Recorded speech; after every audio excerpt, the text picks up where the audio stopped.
Yes. Yes. We are here. We are here. Excellent. What's up, LFQ? How you doing? I seen you've been playing more fucking Noita, bro. It's cool. I like when you post those GIFs. It's good times. Yeah, definitely inspired me to get back in there. I've been having a good time. Did you get a Steam controller, LFQ? Or are you like thinking about getting one? I feel like we talked about that last week a little bit. And you were like, I might be interested. You did not? Okay, cool. I'm seeing like reviews and shit coming out. I haven't seen any reviews personally, but I see that people are posting them and talking about the controller in general. I saw one guy, I don't know if it's real, but I guess if you like throw the controller or like drop the controller, it will sometimes Wilhelm scream. Yep. That's weird as fuck. I don't think I want that.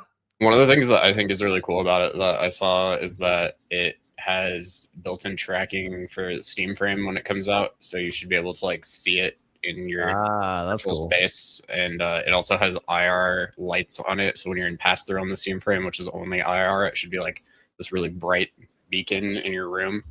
Nice. So that's okay, that's cool. Yeah. Well, what's up, Brightside? I'm glad you're checking in so you don't miss your streak or don't break it. So yeah. Leaning Tower of Pizza. Nice. Did we ever figure out if this is a bit? Is he actually in Europe? I have no idea. You know, he might be. I meant to double check if he did the beat off last week, and I didn't. But yeah, I actually didn't either. I was super busy last week, so I just didn't even go over there. But yeah, I feel like I think he might actually be in Italy. I hope he has some gabagool and a nice fajoule. Oh yeah, potentially last stream was 9 days ago. So crazy. Valve's dedication to making these new devices a connected ecosystem is a super smart move. I totally agree, LFQ. Yep. That's not we're still early, so before it gets crazy, that was the whole reason what I was trying to say. Like, that's the nice thing about Apple stuff is that it's like this shit just works. I don't want to rehash the conversation. I think we beat it the fuck up last week. So, but yeah, that's exactly the point that I was trying to make. As not an Apple guy, it's nice to see they just all fucking work. And not to rehash the conversation, but I did see that a big Android 17 announcement happened. I hadn't looked at like a lot of the specifics, but some people, a lot of people have been talking about it, and I think it's just a lot of like Gemini integration into Android.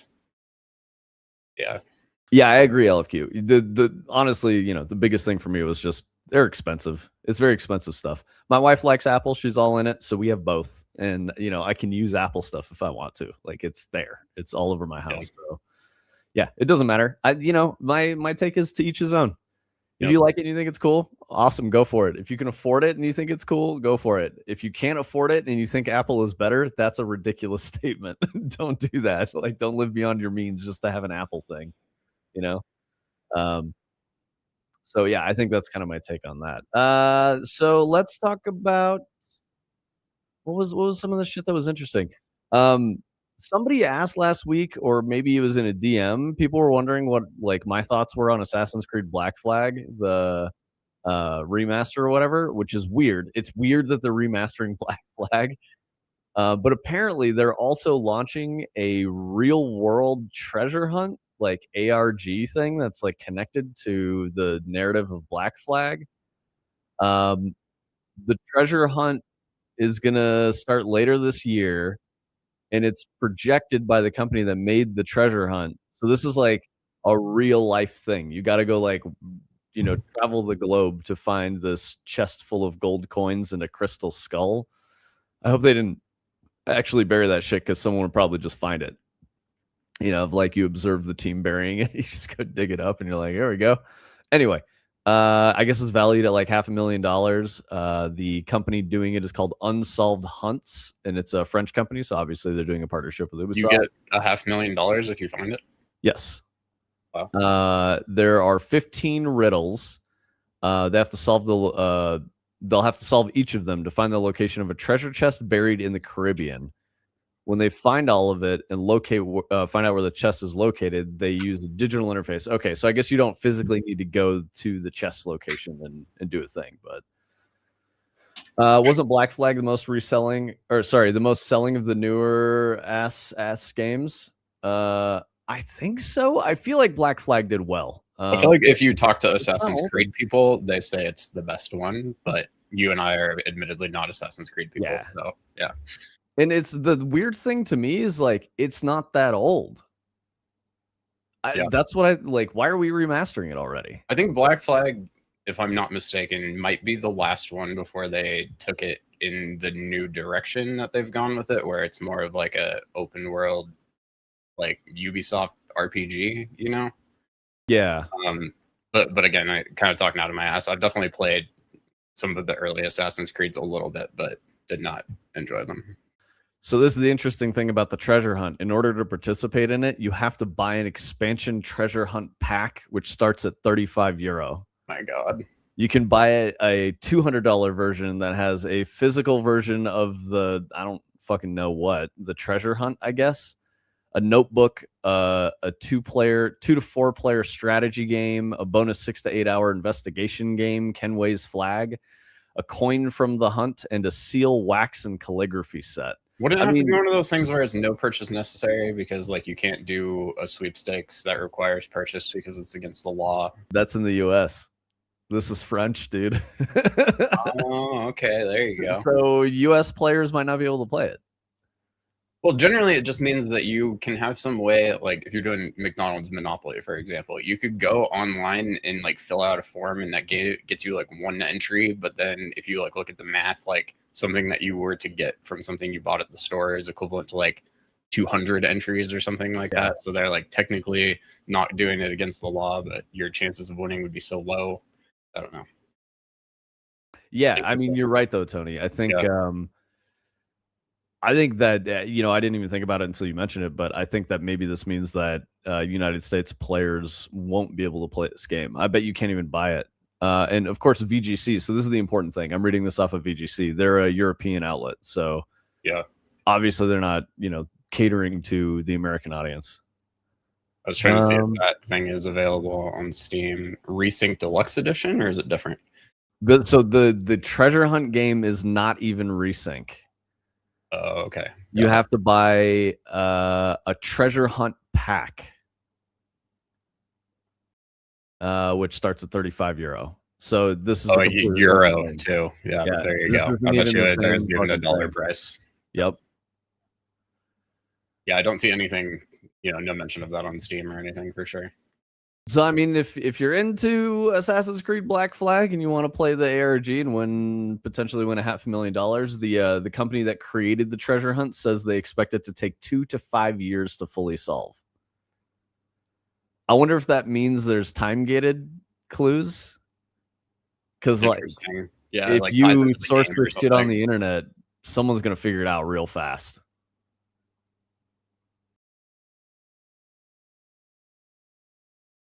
So yeah, and I mean, just from the small Destiny community with the Whisper, there were like no clues in the game. You just had to figure it out by playing it. I mean, there were some references to older content and stuff like that, but that still took. I think the first time it came out, it took like 3 days for people to solve the initial like set of mysteries and stuff. But then, of course, that's how you unlocked heroic mode, and you got the different modifiers and shit like that. And there was a time gate. So at a minimum, it would take 3 weeks to complete all the things in the Whisper. But that's because there were 2 time gates. Like, there was a rotating modifier, and there were 3. So, like, I assume that this treasure hunt is gonna have time gates to it, in addition to like costing money. So this is crazy, Tony. So Saros came out last week, yeah? It's probably been like 2 or 3 weeks, but yeah. So this article is titled "Saros had a lukewarm start with 300,000 units sold." That's a fucking weird position to be in, calling a 300,000 unit sale of a game lukewarm. But reportedly, This 300,000 copies has earned more than 22 million in revenue for Sony. That's, I'm assuming, an estimation based on and this is from an analytics firm. These aren't people speculating using Steam charts and shit like that. So the analytics firm has access to like Sony's player base data and like sales that the studio has, all kinds of other the actual information that can lead you to a proper conclusion. The company suggests that given the game's reported development budget was around 76 million, it may struggle to break even as a result. So at 300,000 units sold, they may not even break even. Like, they may not make their money back. What did they say the budget was? 76 million. So yeah, 300. So at $70 a unit, 300,000 units is $21 million. Yep. So. And that's what they're saying. Is that they've only made about $21 million. That's pre-tax. That's pre-everything. So consider this, gang. I say gang, but really it's only LFQ right now. Consider this gang of developers who hang out with us. If you spend 76 million on making your game and you're selling it for $70 a unit, you're not going to make your money back unless you sell a million units. That's so much, and that's break even. That's an absolutely crazy amount to expect for a game to sell. It's like one of the top 100 video games of all time if you sell 1 million copies. You're up there with Zeldas and Halos and Skyrims and stuff. So I think it's a very unrealistic target for anyone to hit. AAA can certainly try to do it. They've got the money and the resources to chase a 1 million unit sold game. But I think a lot of that is still like chance, like, did your game resonate with the correct audience? Did you get some, all the major content creators selling it to their audience? Like, that's crazy, like, I just don't understand, like, shooting for 1 million copies. I want to say it was Adder was talking to us about that, how there's, he's hearing from inside the industry that platforms are, I think he was saying it was like Microsoft was expecting games to be made in like under 3 years and sell over 1 million copies. And that's like a mandate from up top. Like, that's what their games, part of the studio or the company needs to do. That's fucking crazy. Like, it really is crazy. Just think about how many people are out there playing games. And, if we're talking about the 80-20 rule, where 20% are actually like buying games, the 80% will maybe buy 1 game a year, if that. That's not like, that's selling 1 copy of your game to every single hardcore player. Like, that's fucking crazy. There's no way the market's that big. Skyrim mentioned got to go out and get another copy. Yeah, true. Tony, were you asking me this? Do you think? I guess, yeah, because I'm looking and it says Returnal sold 1.1 million copies across PS5 and PC. So it feels foolish in my head for them to assume that they will sell more copies exclusive to PS5.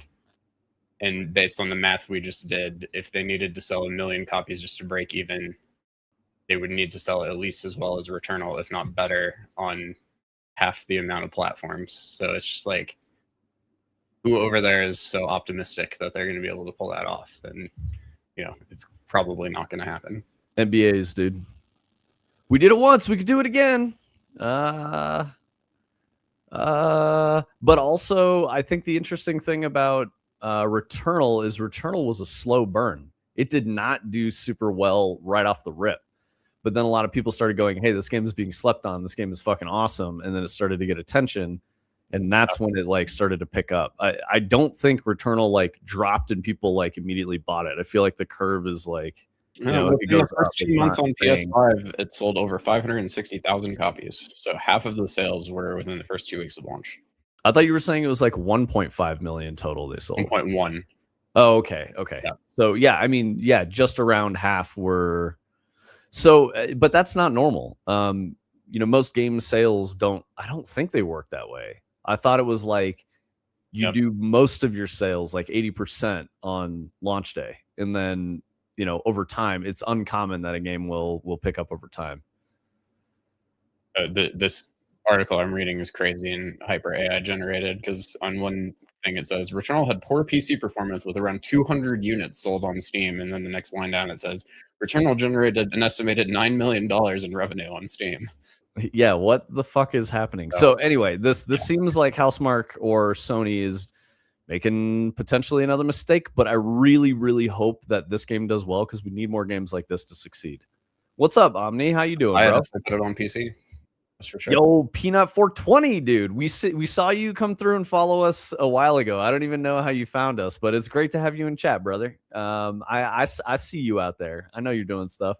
Remember apples and squirrels. Are you talking about like the fruit that grows off of a tree and like the small rodent that jumps from tree to tree? I don't understand what you're asking. Busy, bro. Work is clowning me. Whatever you say, Omni. My weekend just started, so I'm A-okay. Fuck yeah, LFQ. Your weekend just started on Wednesday? I guess it's Thursday for you, huh? You got another long weekend? Is it like bank holiday week, or are you just taking some time? Also, what are you going to get up to? You going to play a lot of Noita, some PoE? Talking about my backyard in the 2000s. Bro, you don't know what my backyard looked like in the 2000s. They kind of talking like that. I mean, I've got squirrels in my front yard, like right now. I don't have an apple tree, though.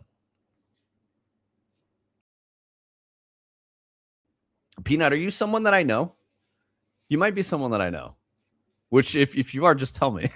It'll be fine. Oh, shit, this is someone I know. I think I know you, Peanut. Hey, what's up, Casey? How you doing? I do remember, bro. Did you know the 2000s are called the aughts or knots? Yeah. Yeah. What are you talking about, Omni?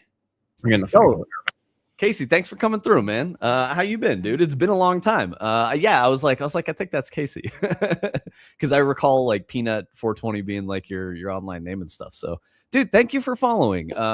So I don't know what you know about like Fractal Grove or the stream or any of that, but we're also on YouTube. So let me drop you a link. If you want to see some of our old content, all of it, like we've been doing this for a couple of years now, but all of the VODs, well, most of them, like 99%, are up on YouTube. Most of what we talk about here is game dev. So we covered the industry, we cover like the goings on and what it's like to make games. And we talk about like technology, and Tony's usually working on something in the background in Unreal. We're Unreal focused. We're working on a game called Dread right now, which is a 3D Unreal, liminal space walking simulator psychological horror game. So there's not like action in it. That's not what it is. It's all about like vibes and feeling creeped out and seeing some really interesting stuff while you are limited in movement. And there's a little bit of interaction with the environment to gather some lore and some story and stuff like that. But yeah, so that's Dread. We've been working on that since October. We've got a couple of other projects going on. We're working on a VR game as well called Hyperskate. We worked on that for probably like the first year and a half of doing streams, something like that. So yeah, man, it's been a good time. Thanks for coming through. I hope you enjoy the show. So yeah, we're talking about Returnal and Saros. So Saros is the next Housemarque game. It just came out recently. The thing that I think is interesting is they're talking about how Saros had a lukewarm start with 300,000 units sold, which is like they made, what was it, Tony? 20. It's okay. So they've earned more than 22 million in revenue for Sony. So yeah, the ballpark math was about right anyway. About 21 million at $70 a unit. So the concern here is that the studios, or I guess somewhere there's a reported development cost of 76 million. So even 300,000 units sold at $70 is not enough to like earn your money back on what you've done. So like that's alarming. And shooting for 1 million units sold is crazy. So I can't say, who the fuck is this? This is Rahul Kohli, right? Who's cast as the main character for Saros? I think so. Yeah. I want to make sure that I didn't fuck his name up.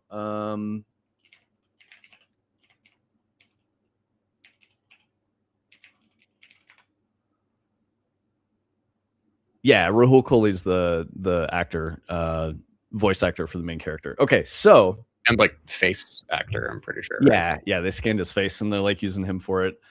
So I would wonder what it cost to get Rahul to do that, because that's not going to be cheap. I mean, there's going to be a lot of voice lines.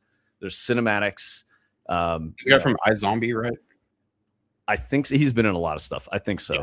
So he's like fairly high profile. Like, yeah, he's definitely an actor. I would say like maybe a B list, B or C. I don't even know. I don't know those categories. He's not like Tom Cruise, right? But he's definitely been in some TV shows and movies. So, he's got he's not cheap is all I can say. There's no way he's cheap, especially if he's like SAG-AFTRA affiliated. I'm good, just chilling. Kids life, working with Devin, Tyler, and Trevor. Nice, dude. Oh, that's cool, man. How those boys doing? Or did they grow up a little bit? I mean, it's been a long time, so I don't even know. Last time I hung out with those dudes, it was like, shit, man. We were in our 20s and we were miscreants about town, cads. is this a different Devin? Yeah. These are, so Peanut is someone I grew up with, like Okay. middle school. Like I've known him since I moved to Colorado. So the people he's talking about are people that we all knew each other since we were like 10, Okay. Yeah, for sure. So it's cool. It's cool to see him. I appreciate that he comes through. He's he's always been a gamer, and I wouldn't say he's necessarily a hardcore gamer. Feel free to wear whatever moniker you want, Peanut. But yeah, he's a gamer and interested in this stuff, and I'm sure he's just like, hey, what's Vince up to? So yeah, that's it, man. I got a bunch of like, these are PC parts, but I got a bunch of like gigaws and shit from my time in video games. So yeah, I think Rahul Kohli is probably not cheap. It's not that he's gonna like, he wasn't $5 million in budget. That would be absurd. There's no way it costs that much. But he's, probably one of the more expensive employees on the team. On 70 mil, spend a 13th of your budget on like a celebrity face to put on the cover and be the main character. Like, oh yeah, probably. Yeah, it might be more than that, honestly. Yeah, but he's not. That's what I'm saying. He's not A-list. He's not like okay. Consider this. Fucking what's his name? Who played Cade? I can't remember his name right now. Nathan Fillion. Yeah. So Nathan Fillion's not A-list, but I guarantee you he's not cheap. Peter Dinklage is A-list. Peter Dinklage, very expensive. What about Daryl in Death Stranding?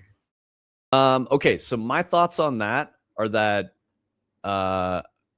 people remember do that project for free though to work. Yeah, remember Guillermo del Toro called Reedus and said, "Hey man, you're gonna get a call from this Japanese guy who's a friend of mine. You're gonna take this job, no matter what. Just take this job." That's fair. Yeah. So who knows? Who knows if I assume? Well, but that was about PT, right? That wasn't actually about Death Stranding. No, that was Death Stranding. Yeah, that's in there's like a Kojima hour-long documentary I saw on like Amazon Prime or something like that. It's like is it the Creative Gene? No. But yeah, I just thought Del Toro and Kojima and Norman Reedus made that PT demo first, and then he got kicked out of Konami, and then they made Death Stranding. So I thought that was when they got introduced, but yeah, it's blurry to me as well. I'm looking real quick. Yeah. But regardless, like that is the story of like Del Toro told Norman Reedus, you should go work with Kojima no matter what. So it's hard to say if there was a lot of money involved. I'm sure there was with Death Stranding too. But bro, I don't know if Norman Reedus was in this, honestly. I can't remember. I've never played PT. I just know he did. Okay, but you are right. Kojima did collab with Del Toro on PT. Yeah, for sure. But I think that might have been like their first work together. Okay. And that's why Del Toro was like, bro, I've been talking to my boy Kojima. He thinks you're fucking awesome and he wants to use you in a thing. But he didn't even explain that. He's like, you're just going to take whatever he wants you to do. You got to trust this guy. He's really good. And Reedus was like, I've, always kind of like looked up to Guillermo and like done what he's told me to do with my career. And I respect him as a creative. So we make thermal conductors for aerospace companies. Hell yeah, dude. All right. That's very cool. they've grown up business wise, but everyone is still good. Hell yeah. I mean, obviously, dude, like I'm still me. I'm I'm a kid in many ways, but yeah, we're all old now, so that's how it goes. Damn it, now I have the Peter Dinklage song to the wait, what? I don't know what you're talking about, Omni, and you did that to yourself. Okay, so let's see. Yeah, so I mean, I wonder if we can find out what Redis. How much was Redis paid to do the first Death Stranding? If I'm Norman Reedus and I'm going to be the main guy in Death Stranding, I want profit share. My face is on the cover of your game. I am the character that every player is going to play as. I get profit share. I feel like that's an easy argument to make. Yeah. And I would have got it, but I feel like that would be. I think that it might have been easier because consider this. Kojima Studios was brand new. It's their first game. It was a gamble. 100%. You put Redis up there. Yep. I bet you Kojima was like, bro, I can't pay you $25 million to star in this game. Yep.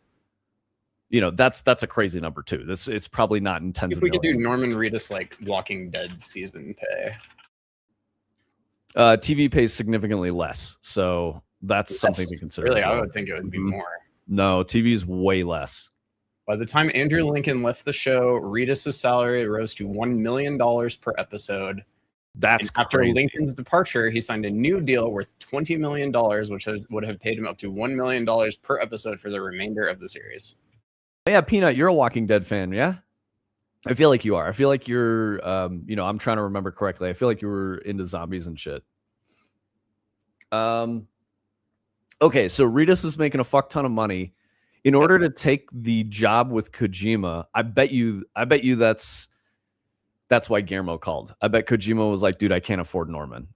And he's like, okay, I'll talk to him, and then they had like a little talk, and he's like, all right, cool. I have no idea what you're talking about, but sure, man, I'll come on in.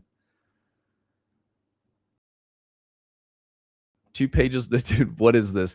GameSpot. Seems to me he was paid probably a lot per unique word. That's not how it works. Given the length of the game, he says probably 2 pages worth of dialogue. What do you mean 2 pages? Like, what's the font size? The fuck are you talking about?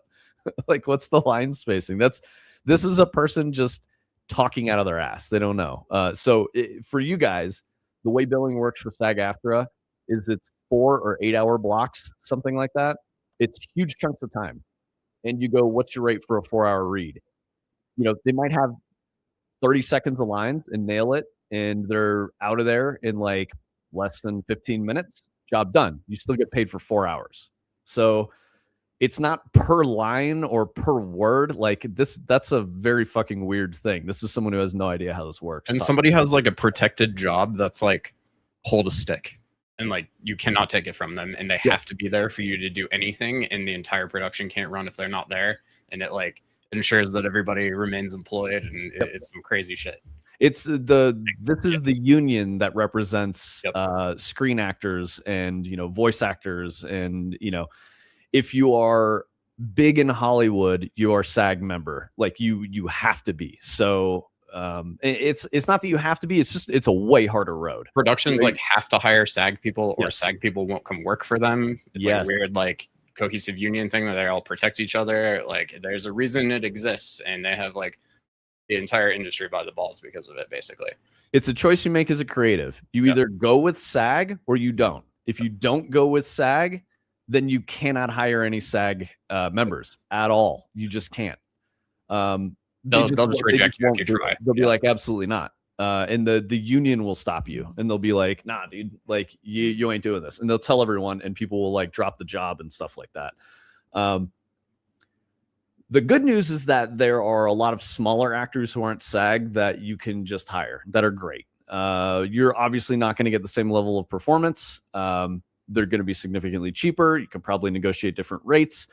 But the SAG rates are, as I said, it's either like a 4 or an 8 hour block. And, they bill, each actor is different depending on, their career and all kinds of other stuff. And they negotiate, but that is the going chunk of time. Like that's non-negotiable. You can't be like, no, dude, I only want to pay you for an hour of reads. Nope, you're paying for 4 or 8. That's the way it works.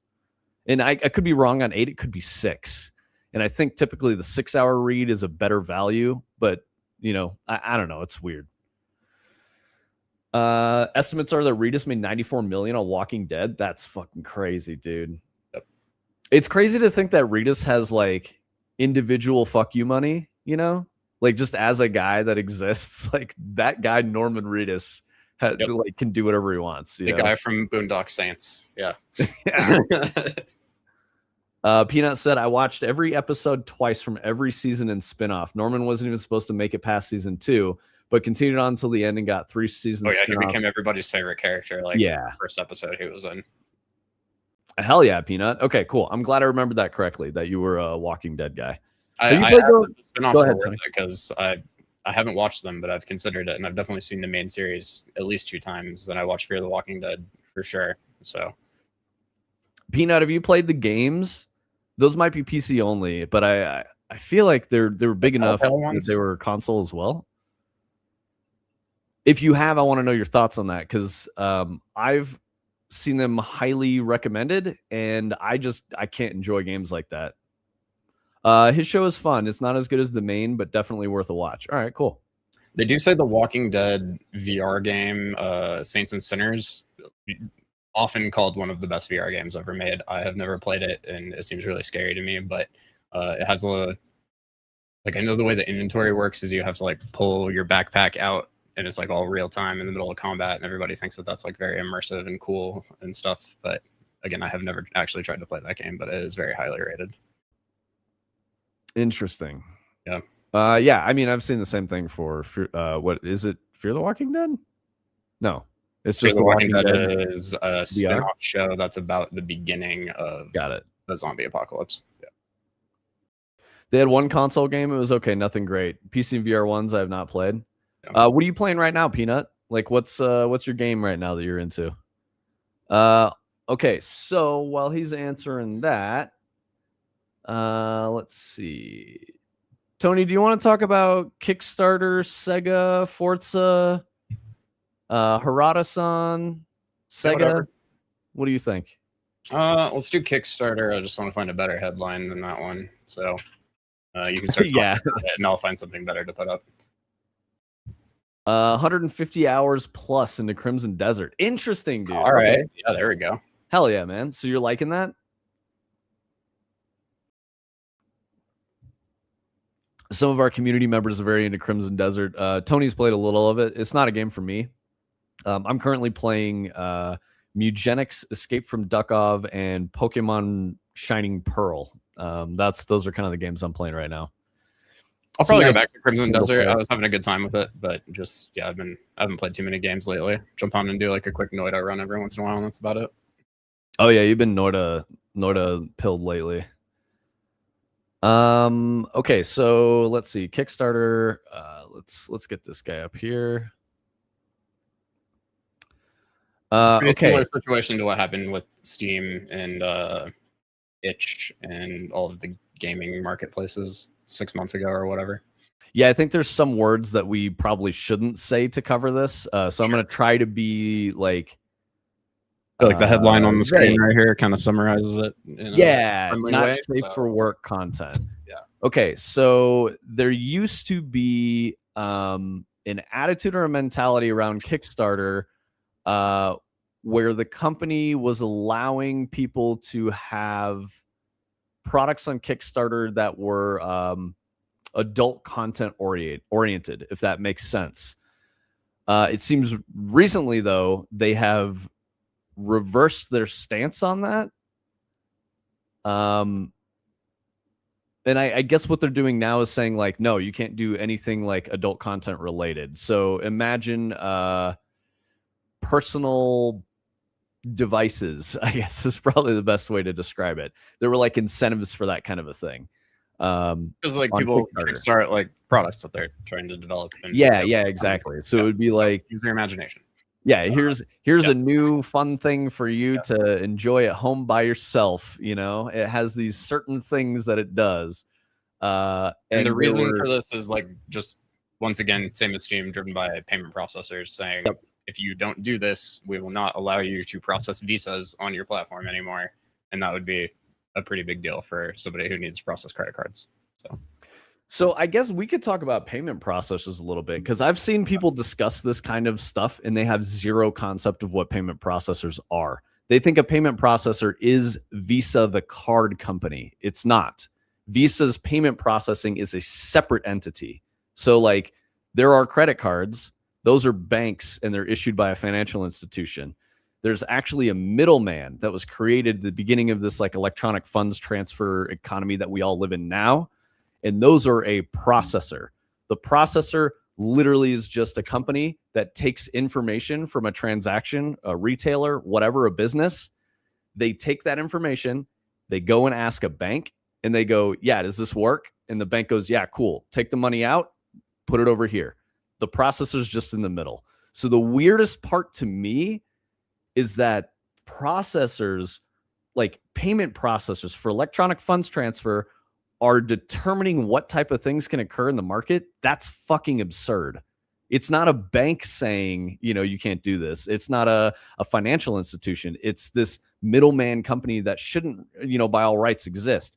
But they're so big and powerful that they kind of like, someone has to invent something that means that it doesn't matter anymore.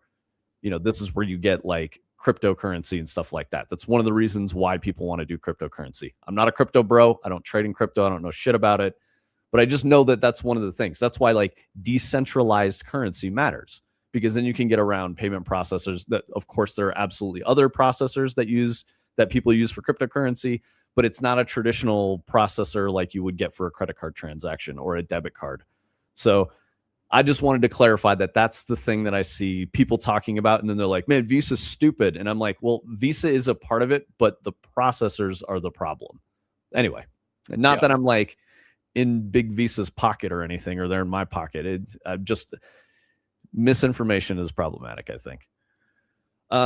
It's extremely well done. So much to do, and the dev team seems to actually listen. I feel like all their updates were planned and not just feedback changes as they say they are, but best open world single player game in a long time.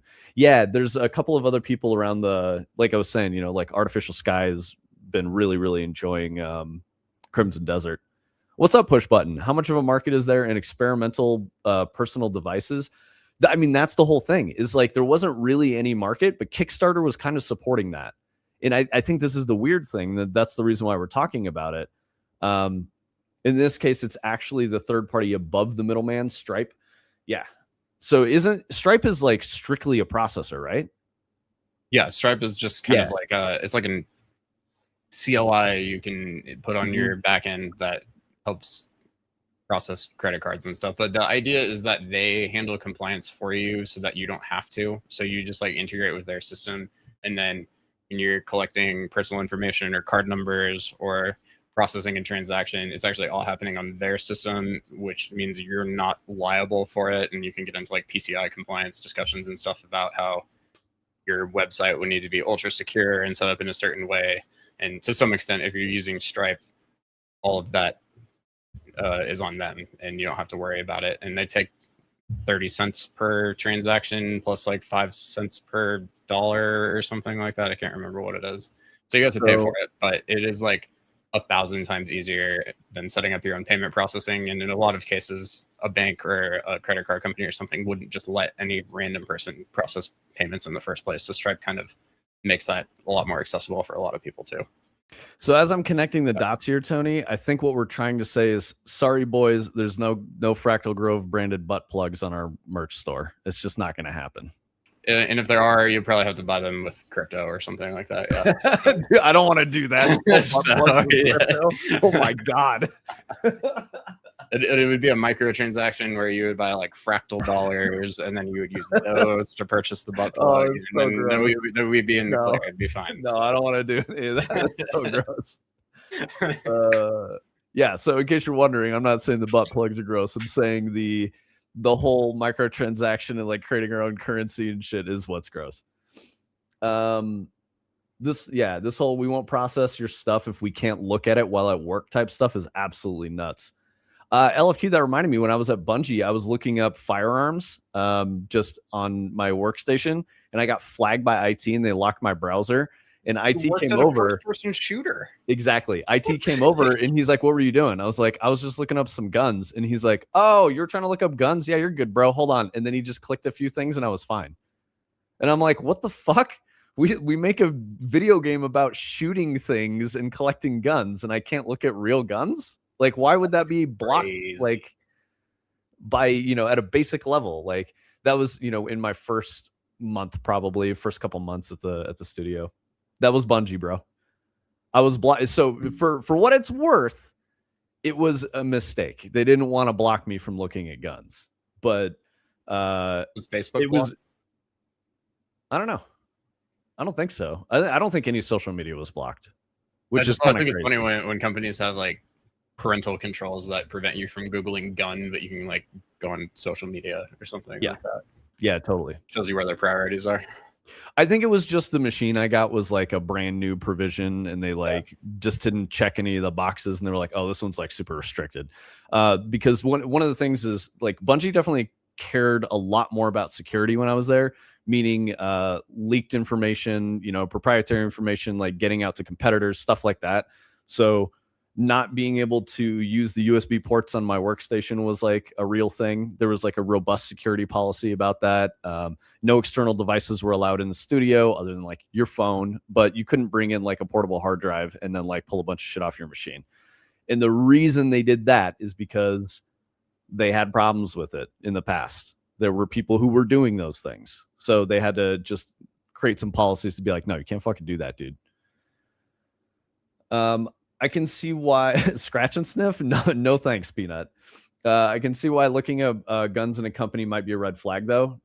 Omni, like, no, we made video games about guns. The company was like founded on that shit. I think the first game they made was like Operation Desert Storm. So yeah, no, it's like a military inspired shooter studio. So guns should be a normal thing you're allowed to look at. If you're working at an insurance company or like for a bank or like in healthcare, yes, that's fucking weird. That like, no, you should not be doing that. Okay, good. I'm glad you reversed course and agreed with me there, Omni, saying, yeah, totally makes sense when you're deving a shooter at a company. Sorry, I didn't mean to go in on you there. In any normal company, for sure. Yeah, thank you, LFQ. Lander, what's up, bro? At my current job, you can't use removable storage either. You need to ask for an exemption. Yes. So that was a possibility. I could go, like, for what it's worth, I knew the IT guys really well. I just didn't want to get myself into a weird situation. They would have absolutely let me, like, they would have just walked over and turned my USB ports on. Like, no problem. They trusted me. They liked me. They were like, this dude is, on the level. He's making good stuff for our favorite game that we like to play. So, he's chill. Which obviously is not a good security policy. Guy is chill. Let him do what he wants. But it is what it is. Oh, shit, Tony. I didn't know that. Yeah, that makes sense. I mean, like, exaggeration a little bit, but like she has definitely told me where like people will start doing some stuff, especially if they're at an in the office day and somebody like plugs something in they're not supposed to. She's like, the IT guy will like run across the office and be like, what are you doing? Yep.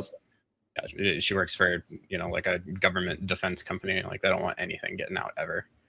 Yeah, as I'm thinking about it, I think I was browsing and tried to look at a gun website, and the machine said, like, my browser was locked. I could still use it for other things, but it was like, contact IT support. You've accessed unauthorized content or something like that. So I just hit him up, and dude came over and was like, what were you trying to do? And I was like, not looking at fucking adult video at work in an office with like 800 people around me. What are you talking about, man? Anyway, we didn't even get into that conversation. He was like, oh, you're trying to look at guns. Yeah, sorry. Bloop, you're good to go. I think it'd be like two different filters. Yeah. Horn and guns.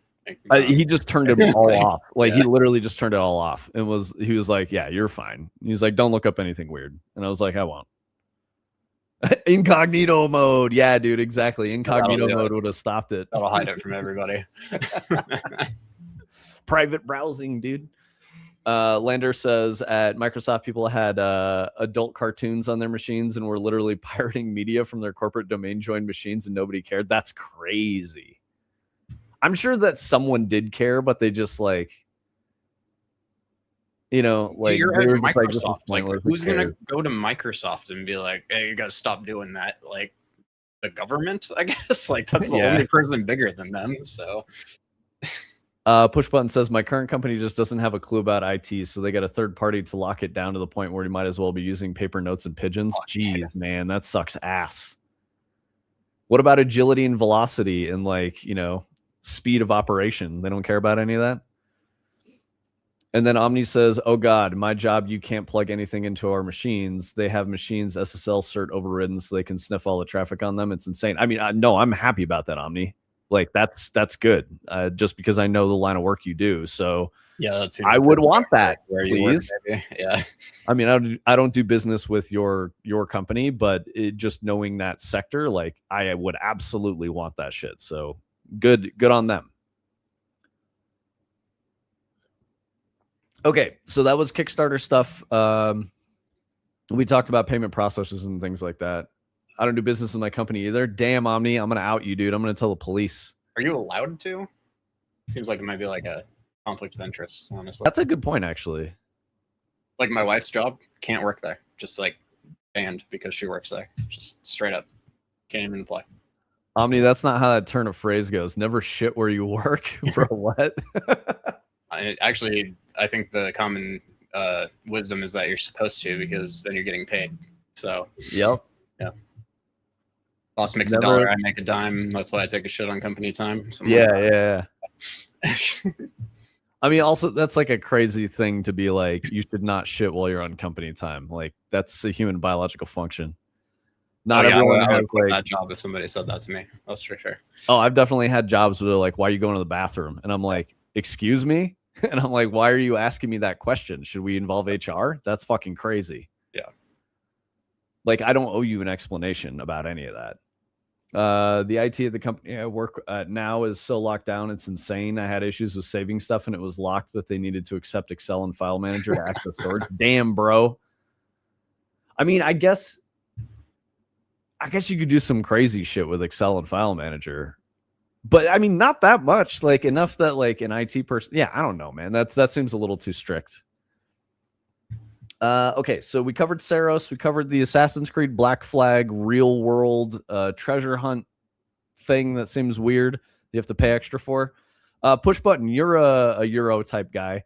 What are your thoughts on Ubisoft and Assassin's Creed Black Flag remaster with this like French company treasure hunt thing they're doing? I don't know if you know anything about this or if you were around when I was talking about it, but alongside the release of Black Flag Resynced, there's a treasure hunt that you can buy into. It's like €35 to buy the basic level package, or you can buy a $200 package, and you could potentially solve some clues and discover a treasure chest worth $500,000. I don't know. It seems weird to me. And Tony brought up the idea that in the United States, if you're doing a sweepstakes or like a contest, you can't charge entry fees. We've got laws like that in the U.S. I don't know how they would regulate this, but it seems like this is European only. You can charge entry fees, but it has to be no purchase necessary to enter. Yep. Specifically. Yeah. Okay, that's it. Yeah. Okay, so we can say since we're kind of like talking about the industry here and like finances and whatnot, the PlayStation executive that said the next few years of unannounced games is unbelievably positive. There are no dire times ahead for the industry is crazy based on just some of the things that have been going on. Like the Saros conversation we just had. Yeah, exactly. So Saros might not make enough money to cover the dev costs and could be a loss. Additionally, guys, oh, what's up, Morango? Morango mentioned Marathon. Perfect segue here. Recently, in a financial disclosure or financial quarterly review, whatever, public shareholder meeting for Sony, they claimed a $750 million loss on Bungie. They also disclosed that they purchased Bungie for $3.66 billion, and they declared a loss of over $700,000, or sorry, $700 million. That's a crazy loss. So for this dude to like go out after this quarterly financial meeting and then be like, second and third party releases are going to be, it's a bright future. I'm so excited. I can't even tell you guys about this stuff, but it's super cool. When we know, we were just talking about the guy that was fired from Sony as, the video games, like the third party, world manager, global manager or whatever, who was like, I don't want to invest in games as a service. This is stupid. And Jim Ryan fired him. Like, what are you guys even talking about? So like, this reads to me like a media blitz to be like, guys, no, it's not bad. It's not bad. I know we just did a financials review where we said it was bad, but it's not bad. Fucking A. Marathon was filled with stupid ARG events. You didn't like them, Marengo? I like ARGs, man. I think they're kind of neat. But I'm also coming from the era of like, I love bees with Halo 3. Was that Halo 2? Halo 2. Halo 2, I love bees. But yeah, that shit was very cool. Yeah, I thought it was really neat. And it was fun to be like thinking about those things in part and discussing ARGs for Destiny and stuff like that. LFQ says, nah, they're fucking incompetent. I mean, hey, that's how it goes. Push Button says, I'll be honest, Ubisoft had lost me. I got AC Shadows free with my CPU and I want my money back.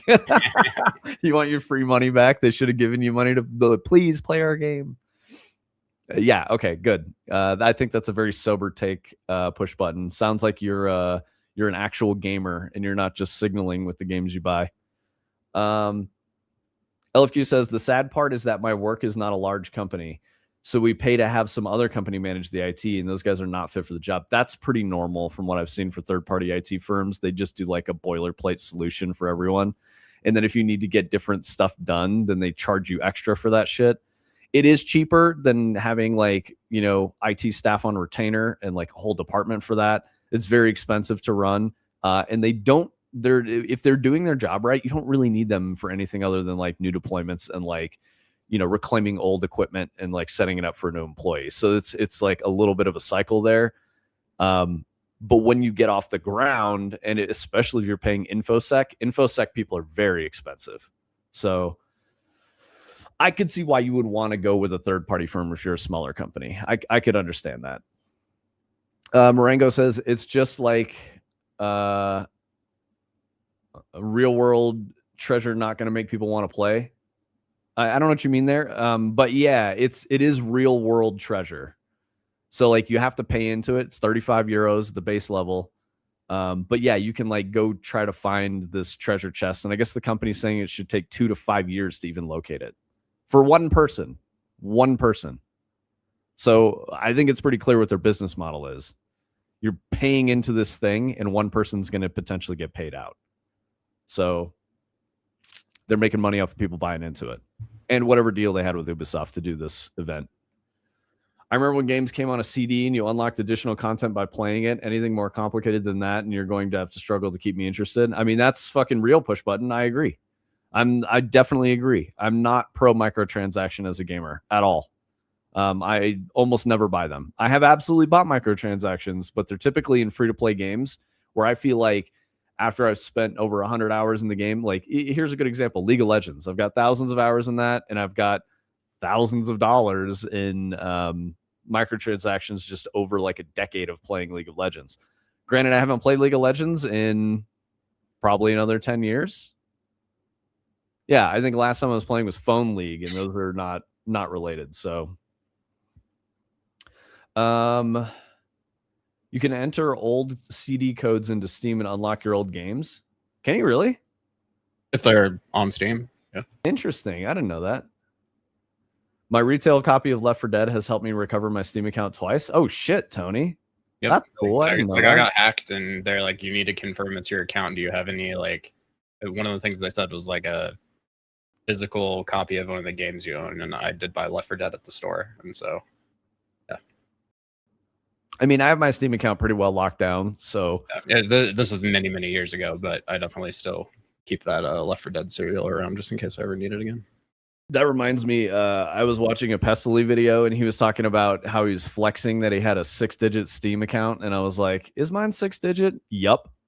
Yep. My Steam account is way fucking older than Pestily's too.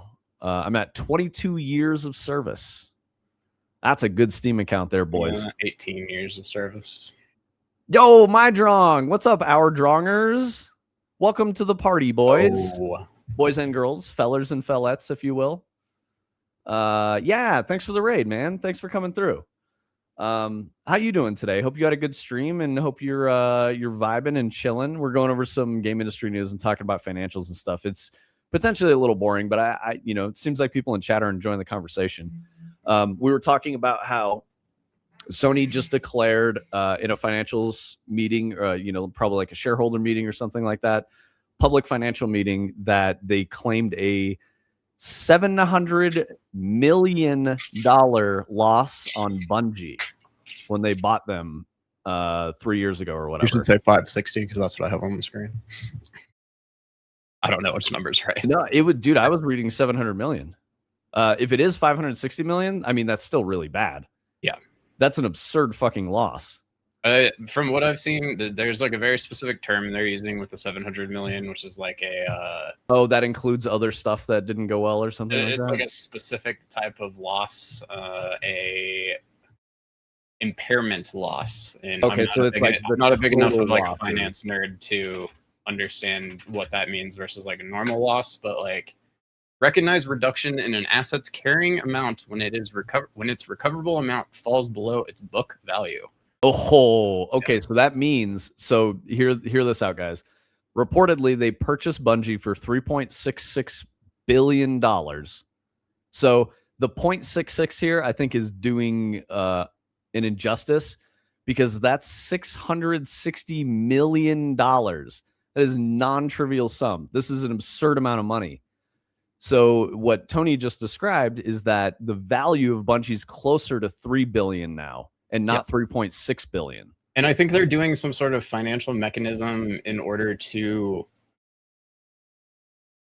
it's like, in order to make it not what the headline is, basically. It's like, yes, they're saying that it is reduced in value by 760 million, but I don't think that actually means that Sony has lost that amount of money. I think this is like tax maneuvering and stuff like that, and everybody's just running with it as a headline. And again, I'm not financially apt enough to explain to you exactly what it means, but like I just get the sense that like it's a little different than it's being presented, probably, or maybe I not think, as like dire or something. I don't know.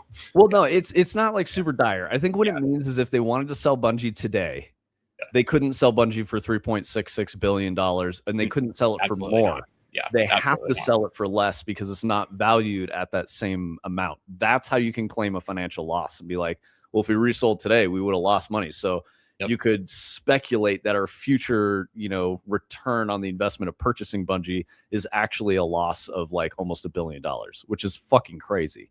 My drong, I have good news for you. I talk about this a lot.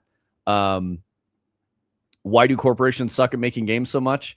It's because AAA and corporations that make video games have a lot of MBAs that are not, and when I say MBA, that's Masters of Business. So those people who study business, who are good at business, they have so much power in AAA right now. There's a lot of people that came over into the industry around, yo, thank you for the follow, Master Agent Miyazaki. There's a lot of people that from the business world that came into video games after 2020 because there was a huge fucking boom when everyone was at home playing Animal Crossing and Fall Guys, right? So this has been a pattern, but it really accelerated, and that's why we're seeing big corporations with budgets in the hundreds of millions like completely failing to make a good game. They're indexing off of big data, analytics, and focus groups, not what makes a game fun. So the thing that I've talked about on the streams several times is that gamers are a very discerning audience, and gamers are only going to play a good game. You can't do the same thing that you can do with like the Michael Bay Transformers movies, where like all kinds of people are going to go see that, and it's going to be a successful film, even though it's not an objectively good film. It's very much catering to a broad audience you're getting, people from like 8 years old to like 48 years old because it's, sort of Gen X coded and whatnot in the content. So you get this super broad audience for the whole Transformers IP. That's why we have like 8 Transformers movies. They are some of the worst movies that have ever been made with absurdly large budgets, but they still make money, So games don't work that way. We've seen, especially with the trend in games of chasing a game as a service as like the end all be all. Last year we were talking about, it was either last year or 24. We were talking about how 90%, no, it was 90%. Yeah, it was like 90% of AAAs were working on games as a service one of those years. So like these big ass AAAs with the biggest budgets were making games that can take 5+ years to finish with development costs that are in the hundreds of millions. And like a great example of that is Concord. Concord took like 7 years to make. It had a budget in the hundreds of millions, and it was turned off and the studio shuttered within a month of launch. The game was turned off within 2 weeks. The studio completely folded within 1 month. So like, just think about those losses. That's a crazy amount of money to put into something that never worked out. It's just impressively bad. I don't think I can find a way to burn more efficiently than they do. Well, I sent you a better explanation of what it all means in a DM if you do want to read that. You were pretty close with what you were saying. Okay, cool. Yeah, I'll read it just so that I can be more accurate. Yeah. What is now $765 million in impairment losses against Bungie is not something as simple as Bungie games are $765 million in the red. Rather, that impairment losses are what impairment losses are doing is acknowledging that Bungie is not as valuable an asset as Sony thought it was when they bought it for $3.6 billion. So I also think rounding that to 3.6 instead of 3.66 is a little crazy because we're talking about $600 million. Yeah. So it keeps knocking that number down. Sony, looking ahead to fiscal year 2026, says it believes that these impairment losses for Bungie will be absent, or at least way less than the 120 billion yen or $565 million from this year. It remains rather wild that Sony ever thought Bungie was worth 3.6 billion. I agree with that, which was eyebrow raising at the time. And from an outside perspective, it still seems that it's probably worth less than Sony is saying, especially given recent events. Yeah, I think that's definitely the thing I was trying to say is like $3.66 billion is a crazy amount of money to spend on any game studio, period. Even like peak Bungie, Halo 3 or something, that seems like way too high. Yeah. It would have never gone for that. Yeah. No way. And I think it's rather telling if you consider the fact that after, profit share or not profit sharing, like stock vestments and stuff like that from the acquisition, after all of those assets vested, the CEO of Bungie resigned and walked out with his payout. Yep. That happened last year. Pete Parsons just walked out. So he brokered the deal, made a huge amount of money, left the studio in fucking ruins, just carved up and rotting. And like, that's why Bungie is what it is right now. Even Troll 2 is better than any Transformers movie. Yo, Master Agent Miyazaki, Troll 2 fucking slaps, dude. I loved like the first Troll, and Troll 2 is amazing. Tony, do you know anything about these? See, I thought this was a typo for Trolls 2. Nope. Like the cute little, No, this is a Norse mythology kaiju like horror film. Okay, I definitely have heard of it. I have not seen it. Dude, it's good. Okay. I like it. And I mean, it's a little bit. When I say it's good, I say it's a fun ride. It's not like high cinema, it's a fun ride. It's very interesting. I feel like I'm just reading your comment, Tony. I feel like you get a lot of Avatar 1 performed super well, so let's greenlight 7 of them. Yes, absolutely. Yeah, it's like the decisions have happened so long ago that like half the people who made them aren't even there anymore, and like the entire landscape has changed 4 times since then, and like what would have maybe been a good investment at the time isn't one now, and I don't know. That's tough. Marengo says, do you think any backroom games will make a comeback after the movie comes out? We're working on one. That's what Dread is. I don't think that ever left, to be honest. Yeah, I think this is it's a burgeoning like I guess audience. Can we talk about backrooms for a minute though? Of course, man. I've been trying to go down the rabbit hole of it because I really want to see the movie. And I've been trying to watch all of the Kane Pixel YouTube videos, and I've been going through the playlist. I got through like, I don't know, 10 or 11 of them last night, and very interesting. They're really good. I've never watched them, but I really want to go see that movie.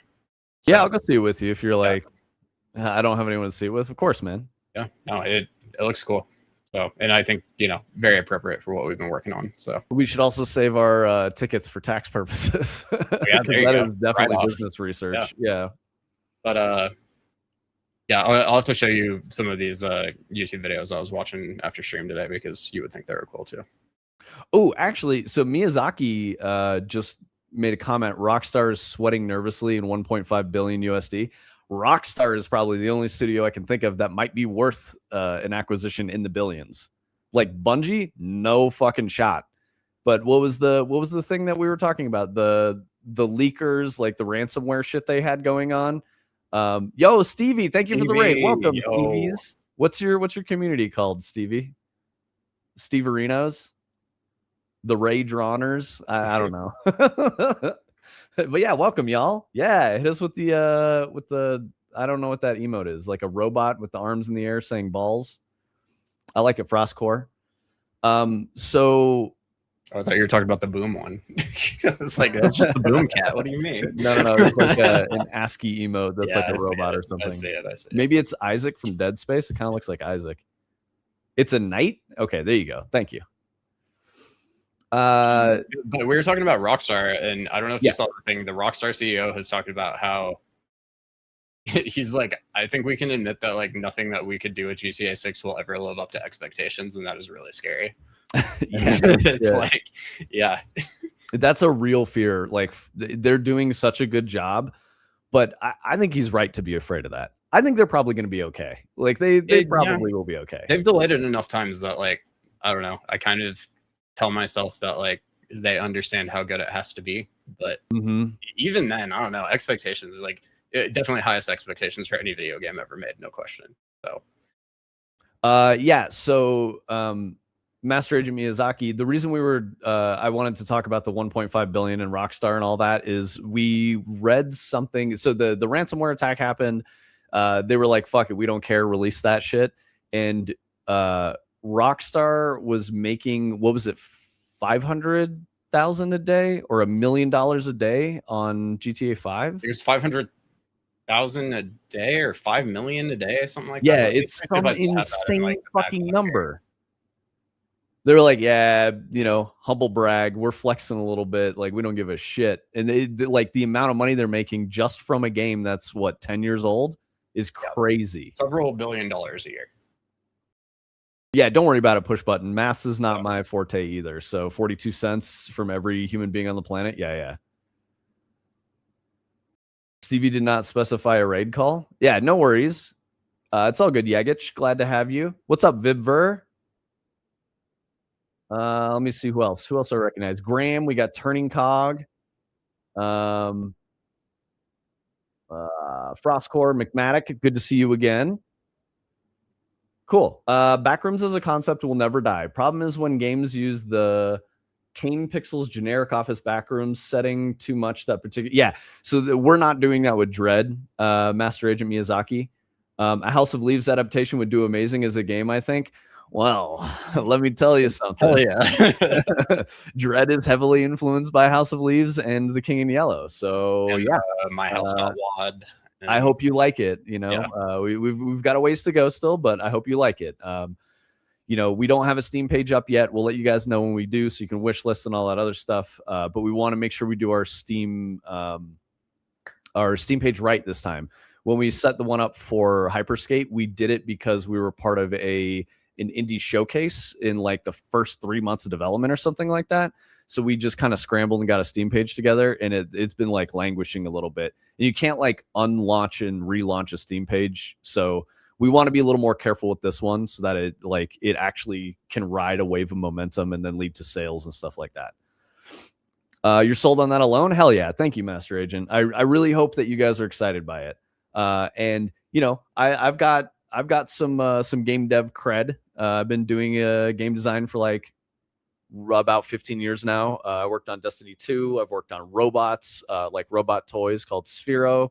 I've worked on mobile games. I've worked on some golf games. I've done a bunch of different shit through the industry. So if you are a Destiny fan and you like my work in Destiny, that's like the Whisper, Zero Hour are kind of the two big notable missions that I made. I made a bunch of other stuff. You should expect like really interesting, twists and puzzles and stuff like that, and secret things in our games here at Fractal Grove. So that's yeah. If you like stuff that I made, expect to see more stuff that I made in Fractal Grove games.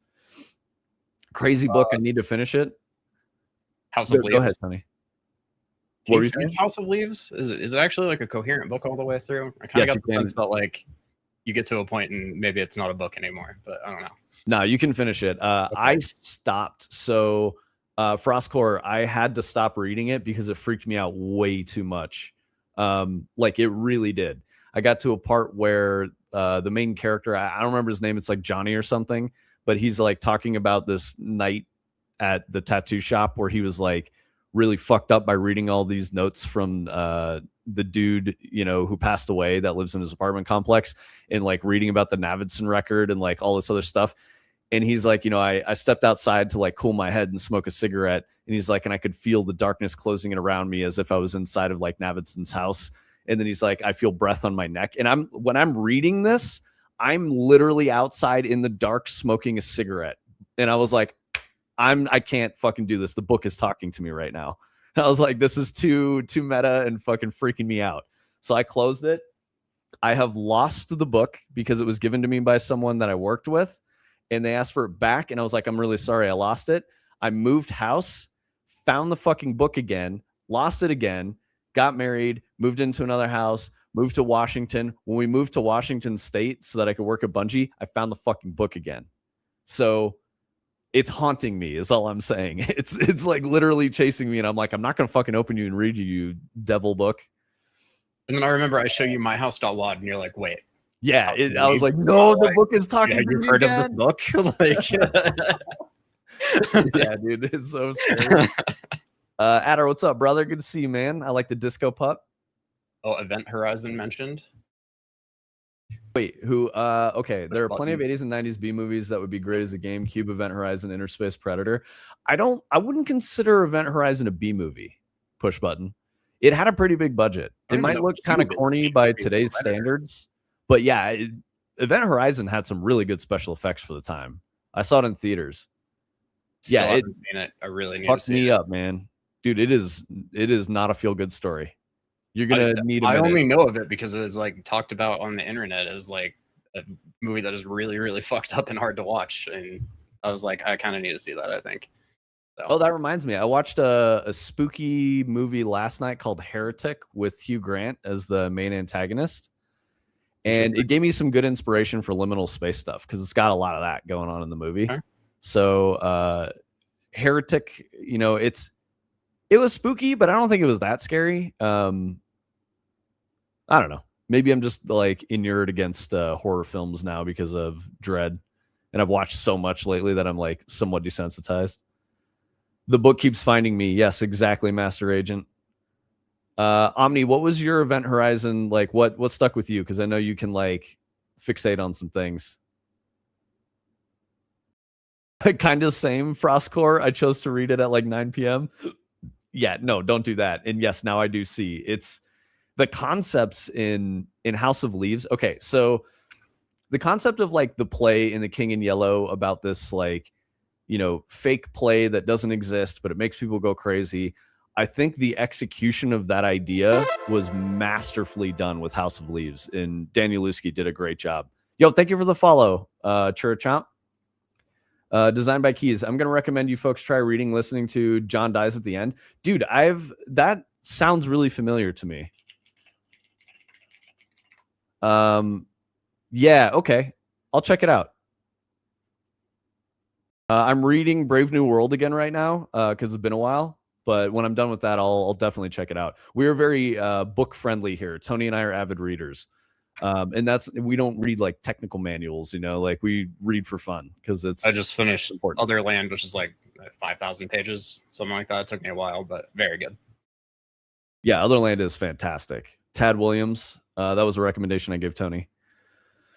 5.8 rumored to be best major UE5 with future updates. Vibver, what face? I like it. That's real. That's a real dev right there. I don't want to get into a new one. 525 incoming, Keck dub. Yes, exactly. Thank you for the follow, designed by Keys. Apparently, there's a lot of footage that was lost from Event Horizon. It was even more fucked up and heavily edited down for release. That's crazy, push button, because it is a fucked up movie. Adder says they'll probably be doing 589 plus 5815. Bro, stop. Yeah, 427 was the last four. Oh, what UE3 was? Oh, yeah, sorry. Yeah, Tony. I'm trying Both to Adder look. and I did the same thing. I was just trying to see because I wanted to compare like how far they've taken the previous ones. I know it's like kind of a stupid thing to compare because I think that things are just different now, of course. But yeah, I assumed that we'd probably be on UE5 for a little bit longer. And they always talk big game about UE6, but they always talk big game about UE6 in conjunction with Fortnite and UEFN, and then they just like threw all of that shit in the trash can 2 months ago. So that's always made me assume that UE6 will probably be a lot farther down the road now than it would have been otherwise, but maybe not. Well, just remember, Tony, that there's a pending acquisition and talks with Disney. So that might be why they're doing this. They're trying to generate more value for that side of Epic.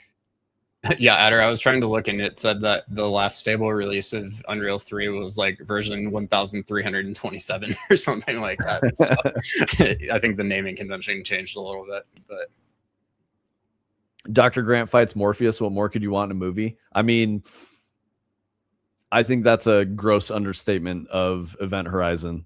I think you have to include like Dr. Grant. I forgot what we were talking about, and I was like, "What?" Yeah, I think you have to include that Dr. Grant becomes like the embodiment of Satan or something like that. It's fucking crazy. And when you were saying Morpheus, I was thinking the guy in Sandman and not the guy in the Matrix, and like, yeah.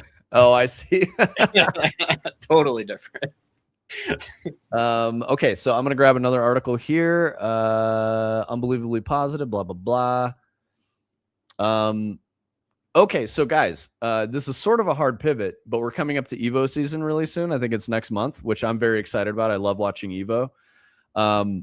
In the news in the FGC, Harada-san of Namco, I think it was, the Tekken guy, he left. Harada is gone, and he's now at SNK, boys. I don't know if any of you guys are into the FGC, but SNK might have some fucking bangers coming in the next couple of years because they got Harada, who's the king of Tekken, you know? So that's going to be interesting. We might see a resurgence of SNK fighters. So that could be very good news. SNK does like Marvel versus Capcom, right? No, that's Capcom. They do. Okay. There is a crossover where they did SNK versus Capcom. Oh, okay, that's what I'm thinking of. And so that's where you got like Ultraman and is it Darkstalkers? I think is SNK. Fuck. Fatal Fury maybe. Hang on, I'm like my fucking FGC cred is shit. Yeah, Fatal Fury. Okay, cool. That's their main thing. Are they on like Neo Geo cabinets? I think they have their own cabinets. SNK cabinets. Okay. Yeah. Only Tim Sweeney and his AI bots like it. Only Tim Sweeney is AI bots like 5.8. Is that what you're saying, Master Agent Miyazaki? Agreed. It's mostly shit talked on dev forums as a messy attempt at streamlining. They should just keep expanding and streamlining blueprints. Lots of room for major improvement or whatever on BP. Sorry, Adder was ruining that.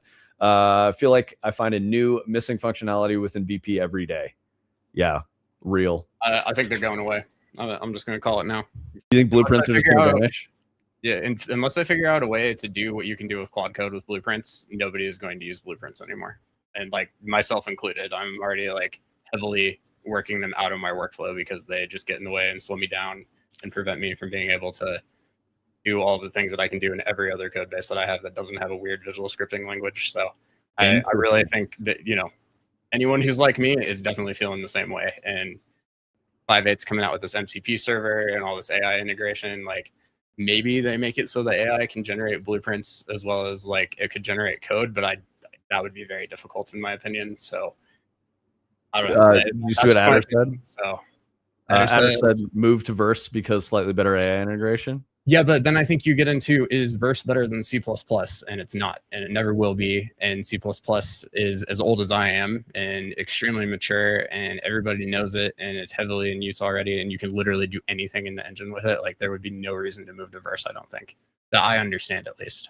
I'm not super well informed about Verse and what it can do versus C++, but from my understanding, it's like some attempts to kind of like turn blueprints into written code a little more, as much as that makes sense, and is less scary than C++, which is probably going to be good for some people. But I just, at a point, like, I think if you can do the C++, there's no reason not to. Yeah, Vib, I feel you with the what face spam on doing away with blueprints, because I'm not an engineer, but I'm also not great at blueprints. So like, if Epic is able to figure out a way that I don't even need to learn blueprint and I can just talk to an AI and the shit I'm trying to make works in a 5-second conversation versus me learning blueprint and building it myself, I mean, that is a bright future. You know what I mean? So and like now you could do that with C++. Like, yeah, all it would tell you is you need to open the engine, you need to create a blueprint that derives from the C++ parent that I made and drop it into the level, and it'll work. And like, you can do that right now. So, I guess I'm trying to say to Vib, like, it might feel like a sunk cost and like feels bad and like it's scary because it's change, but it could very well just be a better future, like it might just be, you might be faster and more powerful using AI than ever being an expert at blueprint, right? Like, I think that's the point here. And that's probably what Tony's trying to say too, is like, and as I'm reading all of this, I am thinking about the fact that like I have spent 8+ years getting pretty good at blueprints and understanding what the engine can do, and that has really informed my ability to just go to Claude Code or whatever and be like, we need to do this, this, this, and this, and it needs to work this way, and it needs to use this. And I think to some extent you could still have a pretty inexperienced person pull off some pretty interesting stuff that way, but generally a lot of what I'm doing now, to the point that I was making earlier, is just translating stuff that I've done in Blueprint into C++, so that moving forward I can just go Claude Code, I want to fix this bug, I want to change this thing, and I don't have to spend all of this time digging through graphs and trying to find the problem. And so far it's going really well too. I wouldn't be doing it if it wasn't. So Turning Cog was saying Verse seemed like a fuck around band-aid for a problem I've not had before. Exactly. I just saw it as AI generating C++ like a Verse to BP nodes. I agree completely. C++ trumps Verse all day, every day, nullifies it, but C++ is scary.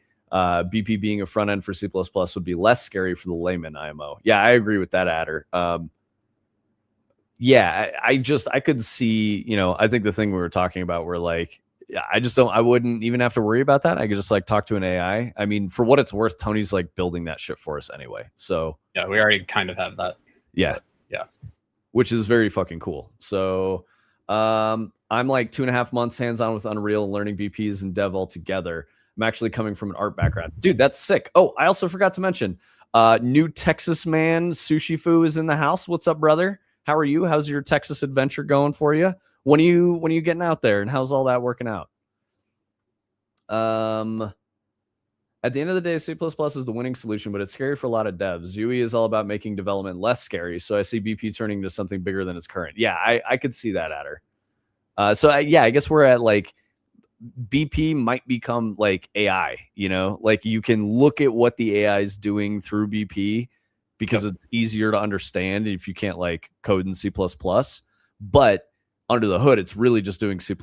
There's always been the intention of like, there's the, should you use C++ or blueprints? And the answer has literally always been both. And anybody who doesn't understand that at this point, like, needs to go learn a little more, I think, probably. But and that's mostly what I'm advocating for here, is like, of course you don't want to have to recompile the engine every time you want to like change a number or something. So a lot of the C++ should be developed with making blueprint tools in mind, so that somebody like Vince can just drop it into a level and just start moving the sliders and changing the values and stuff and making it do what they need to do. And I think that's always been Epic's intention anyway.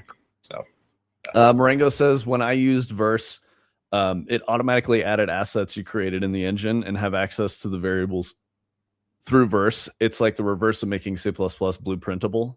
So it's like an IDE type like integration with the code in the game. I mean, that seems nice for sure, but they could have just like, maybe they couldn't have, but it'd be like if they could have just made C++ do that. It didn't seem necessary to make like an entire new programming language around it.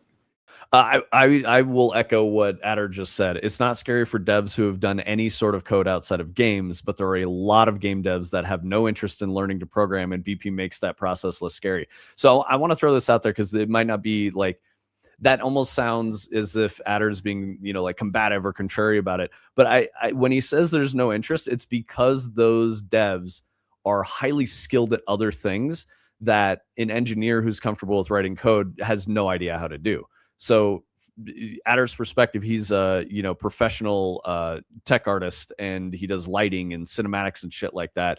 All of that is like a black box compared to writing C++ code, right? Like, so his expertise is over there. And to empower Adder to go make his own game, he needs stuff like that. He needs like AI help. He needs better blueprint, right? Learning to write C++ is just something that's not going to be an efficient use of his time. Because his skill sets and his expertise are so much more focused in a different direction. He could do it for sure, but like, I don't know. I'm with him on that. As a designer, I don't. You could argue that there's a lot of value in a designer learning to code, but it's not what I do. It's different. Designed by Keys. Sorry, folks, I'm new to your channel. Can you folks talk show a bit of the game you're developing? Sorry that I'm new. No, you're okay. Designed by Keys. Yeah, we can take a look at Dread. So the thing you're looking at in the background, the ball machine, is just something we put up. Tony built this in Unreal. It's integrated to chat. Each of those chromatic spheres are actually your chat name, and you drop a sphere based on so like Adder's is green. He gets black and green chromatic spheres, and a sphere drops for every character he types in chat. We've got the music playing, on the front of that. So that's what this is. These are things that we made in change Unreal. It to the news headline that we're talking about, or yeah. So that's what we got. I responded to, and I said we usually show the game we're working on during our Thursday stream tomorrow. Yeah. So we usually put this one up on Wednesdays and the other one on Thursdays. So. But yeah, so Designed by Keys, we only stream 2 days a week. We stream Wednesday mornings and we stream Thursday afternoons. So Wednesday morning is 10 to noon Mountain Time, and Thursday is 2 to 4 Mountain Time, PM.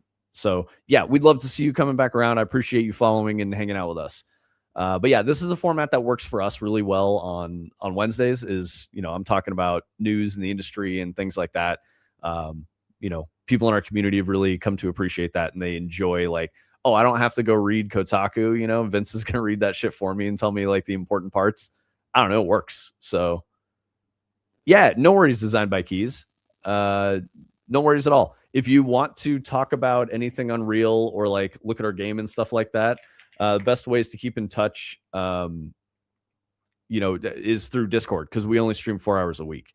So trying to catch us on stream, sometimes won't work with your schedule or whatever. Everyone's very friendly and helpful in the Discord. But yeah, if you want to talk Unreal more at length, that's definitely the best forum for that. Let's see. Exactly as we wait, I'm highly visual. I wanted to read that comment. There we go. Vib said, I'm highly visual, so I'd rather see a flowchart than text. Yeah, totally. They also wanted to keep verse, so they were not letting the UEFNers fuck around in the engine code in ways that would make it not Fortnite. Oh, Adder was saying Sushi might move to Texas, and I'm thinking about leaving. Sushi said, it's not a done deal. I'll find out Monday, apparently. Where would you go, though? Keeping the house in Texas, might be acquiring a business or spinning one up. Acquisition would have me in SoCal most of the year for the first few years. Yeah, balls. Exactly. As we consolidate game dev teams, you have a ton of artists being forced to build tools and tech to support their work. AI code only gets people so far right now, as we know. BP is a programming language disguising C++ as a visual flowchart, which works great for artists who are overwhelmed by text. Yes, exactly, Adder. Yeah, that's the thing I was trying to say. Yeah, I'm glad you're looking forward to it. Designed by Keys. You didn't make him leave Turning Cog. Graham says, I think when you end up making a complex enough game, and especially as an indie dev, sooner or later, you don't get the luxury of foregoing tools of your trade like C++. You just have to bite the bullet. So I have counterpoints to that. There's a design director I worked with at Bungie who makes indie games entirely in Blueprint as a solo dev. He's been doing that for a while. I think he's got like 5 different games out. His name is Niles Sankey. And Razor Form is his current game that he's been tweeting about. So if you want to go check that out, I know that dude is not technical and he's a solo dev. I know we haven't put anything out, but I mean, you guys have seen just about all of the stuff that we've ever made up until this point, and until Dread, almost none of it had very heavy C++, like very minimal, just to do things that I like literally couldn't do otherwise, and it was very difficult to get them to do those things. And again, I'm moving the other direction now in a very big way. And I think to Graham's point, yeah, I mean, I'm not saying you need to code the whole thing in C++, but you know as well as anyone the benefit that you can derive just from exposing some basic C++ to Blueprint that isn't natively accessible. And yeah, I agree with that. It's like, now that I've just kind of told myself, like, we have to figure out how to do this, let's start to learn the capabilities and stuff like that. Like, it completely has changed my entire mindset around how I approach problems and how I want to design things and what I know that I'm capable of doing. And it's been awesome, but it has legitimately taken me, I don't know, 5+ years of kind of like poking at it a little bit to get here, plus the ability to like use AI to help me. I probably wouldn't do it if that wasn't the case still, because at a point I got to make a sustainable thing that like our entire team can work on and that is going to open up and run every time and that I can maintain and fix. And that was a lot of the driver of the approach before now. So did you read what Master Agent said? The problem I have with after 12 years of using Unreal is they make it obtusely hard to learn how to go from their visual systems to actually understanding what you're doing, which has a lot of benefits. The whole doc site for ages had like 10% of the C++ documented. And you look up like a function and you pull up this page in their docs and you're like, oh, cool, there's going to be information about this like random node that I've never heard of. And it's like the C++ signature with the arguments in a table and like absolutely no explanation otherwise and stuff. So that's just always kind of been part of the deal. And I don't know that it's any better now, but they claim to be trying to work on it. And supposedly this new AI integration is causing them to like improve their documentation so that the AI will be better, which I guess is going to be better for everybody. But yeah, anybody here who does Unreal knows that it's just been a lot of like YouTube tutorials and trial and error and learning random stuff and digging through forums and trying to go on their terrible Discord where nobody is helpful. And we talk about it all the time. That's why we have our community here. That's why I encourage anybody who needs help or wants to talk about something, go into our community server. I'm happy to help. I've done it a bunch of times now for different people. I really appreciate the challenge and think it's kind of enjoyable to, try to work through people's problems with them, and it helps me get better. So I'm always happy to do it. Yeah, Graham. And I think what we're not trying to, Adder and I are not trying to say, one's better than the other. It's definitely the thing that, Tony said of you need both. It makes you stronger. Like if you want to get really dangerous, like learning C++ and learning Blueprint is very powerful, but you absolutely do not need to. So like if you're a brand new dev and you learn BP and you're like good at BP, you can absolutely make an entire fucking game and ship that. That's literally what Niles did. There's so many other systems in Unreal too that we could have this exact same conversation about, like Substrate and Nanite and Lumen. And like, I realize we're not talking about learning a programming language, but like your entire development approach of your entire project is determined by a lot of these things, and how you're going to set every single thing up is kind of based on these decisions. There's an entirely new like material editor that like I don't think I've ever even opened up, but that looks really cool every time I see it. And it's just like, I don't know. I think kind of the point that we're getting to here is like, all of this doesn't matter. The only thing that matters is kind of like what you produce at the end of the day to some extent. Yes, exactly. That's definitely true. So, and in the case of Niles, Graham, the thing that I'm trying to say is that Niles is a very seasoned game designer. So he doesn't need to learn that other shit. He can make a really good game that doesn't have like super deep, like AAA level graphics on his own. He doesn't care about that. He just makes a good game first and uses like asset store things. And then, it does BP and he can ship games and he can do it on his own in a way that he's not dealing with publishers or anything else. And he's just making money off of his games. He's not making a ton, but he's successfully being a solo indie dev. And he's made several things. So yeah, it's, when you're talking about you're otherwise, forever cutting scope or using workarounds, I mean, that is a part of making games and shipping them. Like that's a very real part, even at the AAA level. You don't have to always make everything bleeding edge. Those are design problems that you can solve as like a game designer. So there's always ways. I would be concerned, for a newer indie dev thinking that they have to learn all these things. You really don't. Like Tony said, at the end of the day, all that matters is what you ship. So, if you're making something that is in line with your vision and you're doing it with the tools that there you go. You put a product in the market, which is the hardest fucking thing. It's like, less than 1% or some shit like that, or less than 5% of the people who are aspiring game developers ship anything. So just strictly shipping a game already puts you into a space that other people are not in. On that the you're flip competing side, with.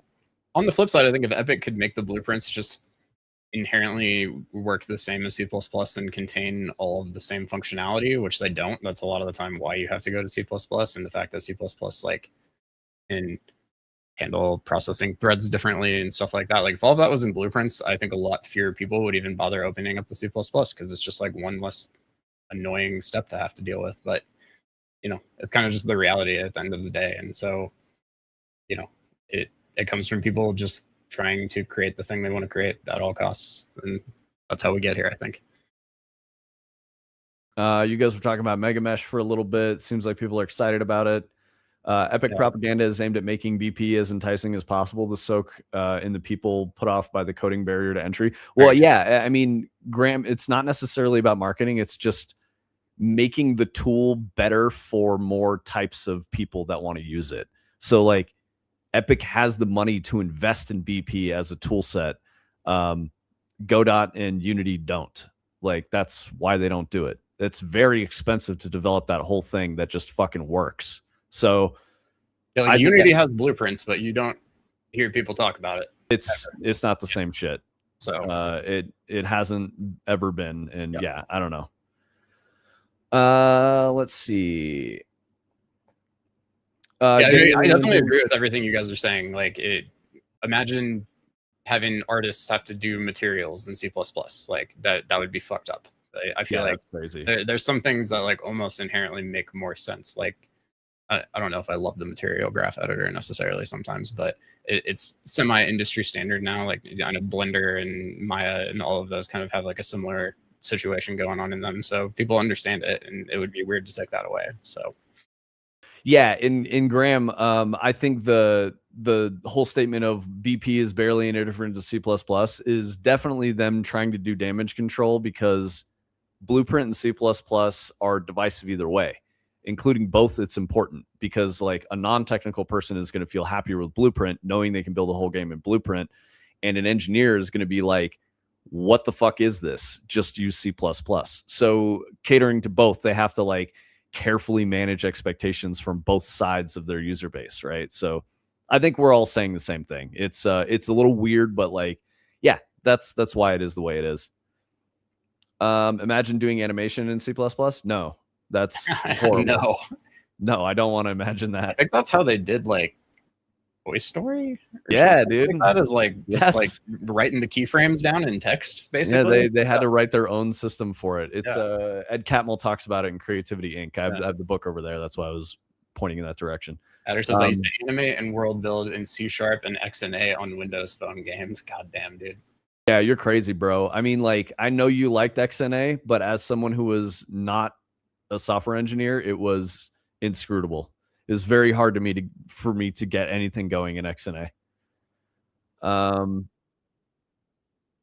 So imagine blueprints kind of feel similar to geometry nodes in Blender, but obviously much more advanced. And then PCG feels very similar to GeoNodes. Yeah, actually, I changed my statement. Master Agent Miyazaki says, Epic also want to create a one tool to rule them all, which I'm pretty certain Tim Sweeney has stated in multiple occasions that he wants all kinds of tools baked into the engine. They have custom mesh editing already, and now mega meshes.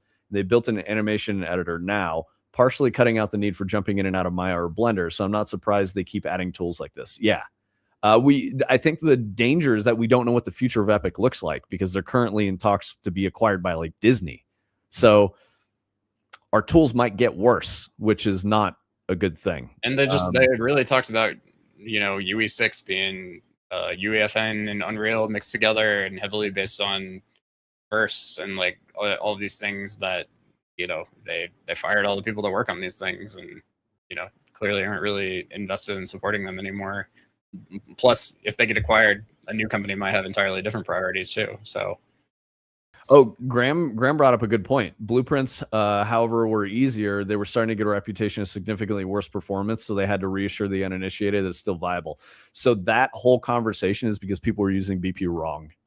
They weren't understanding how to use the tool correctly. There is overhead with BP, but Epic have demonstrated that it's like insignificant. You just would, if you're using BP correctly, you won't create performance issues. And there are like a few caveats to that I'm aware of. Like I want to say the loops in BP are like slower than the loops that you can do in C++, and there's nothing you can really do about that. And yeah, there's like a 1 millisecond 100 millisecond addition for like the difference between like the same code running in each, but like that would be negligible in most games. So yeah, you would need to be getting into hyper optimization land or like something really crazy in advance for it to actually matter in a lot of cases. Yeah, Graham disagrees. He's saying their myth busting video is garbage. Graham, are you an engineer? I feel like you might be an engineer. No, he is. Yeah. Yeah. Okay. So, but that's why you're coming at it from this perspective. In the case of the dude Niles that I'm talking about, like dude's got like 25 years of experience making huge video games. He worked on Halo games. Like he's the dude doesn't need to learn how to program. He's got a robust career and he's making shit that he wants to make in his own time, in the ways that he knows how to. So there's the whole point I'm trying to make is that everyone can find success in a different way. The most important piece, like Tony said, is shipping a game at the end of the day. When you put a product out on the market and it's functional and it's fun, you did the hardest thing. But yes, use the tools that you're most comfortable with. I understand that you're more comfortable with C++. Absolutely, dude, get after it. Like Tony was saying, we do both. There's still significant difference in a ton of areas in C++ versus BP. Graham is a wizard, can confirm. Yeah, which is why I caveat it with the need for performance. If you don't need it for your game, it's irrelevant. Yeah, exactly. Seeing as Disney keeps doing projects using Unreal and has done so for many years, at least if they buy them, they will likely keep Unreal going for a long time. Yeah, I mean, Miyazaki, I think it would be crazy for anyone that bought Epic to like ignore Unreal. Unreal is a massive part of their business. The worry would be like the user agreement changing or something like that, like what happened to Unity, I think. Licensing and fees and shit. Yeah, it just like all of a sudden maybe you gotta pay to even have the app installed on your computer like you do with Maya or something. That would suck. Standard of talent in this chat and stream is making me nervous. No, don't trip, Vib. You're cool, man. That's the whole point of the stream is that like there's a lot of really skilled people in our community, but everyone is super friendly and wants to help each other. It's not we don't have, okay, so what's a good example? Like the Unreal Reddit, everyone's like shit talking each other, not making anything. That's not what we do here.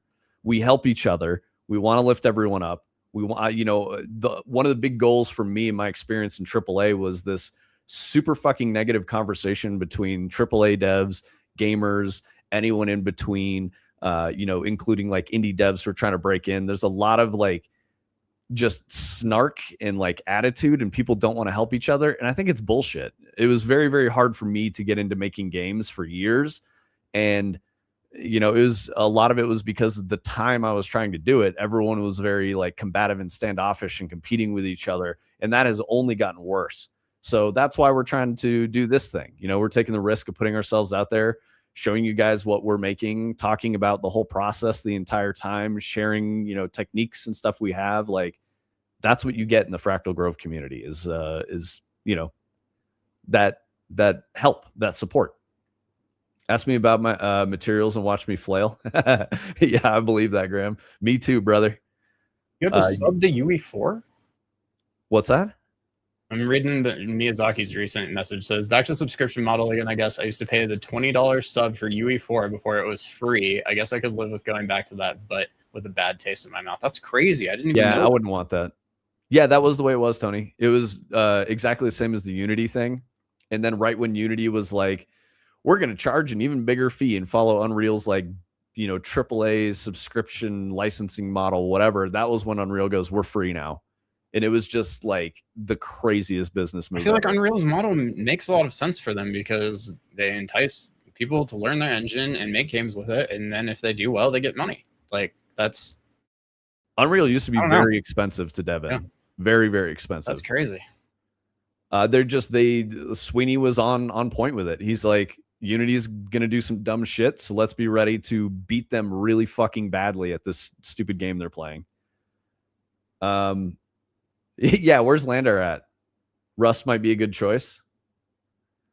I like when I think about it, like if that did happen, like I'm like sitting here thinking, like, am I that attached to Unreal, or like could I just like do the same thing elsewhere? And like I don't know, I'd have to think about it a lot. There's definitely some parts that I would really miss, but you get down to some of the more basic things that you're doing, it's like you could do that anywhere.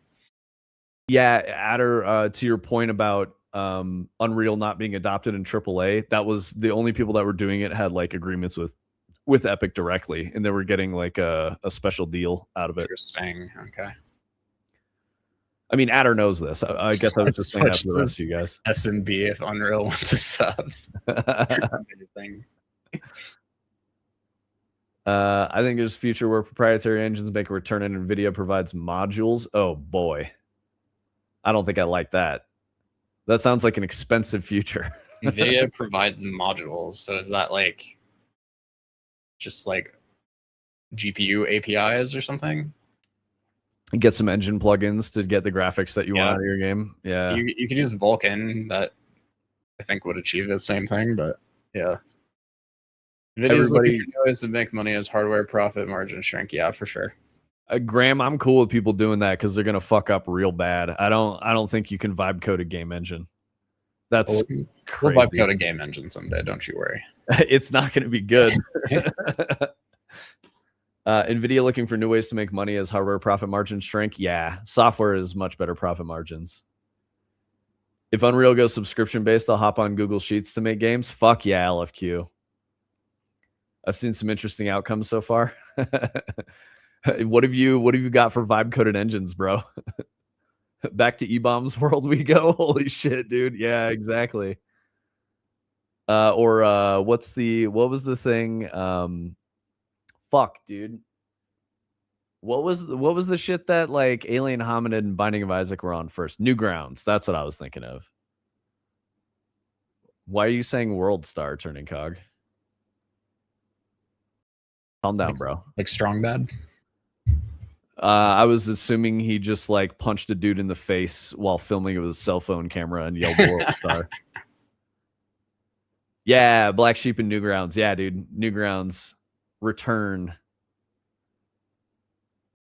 What's O3DE? Do you know about that, Tony? O3DE, no.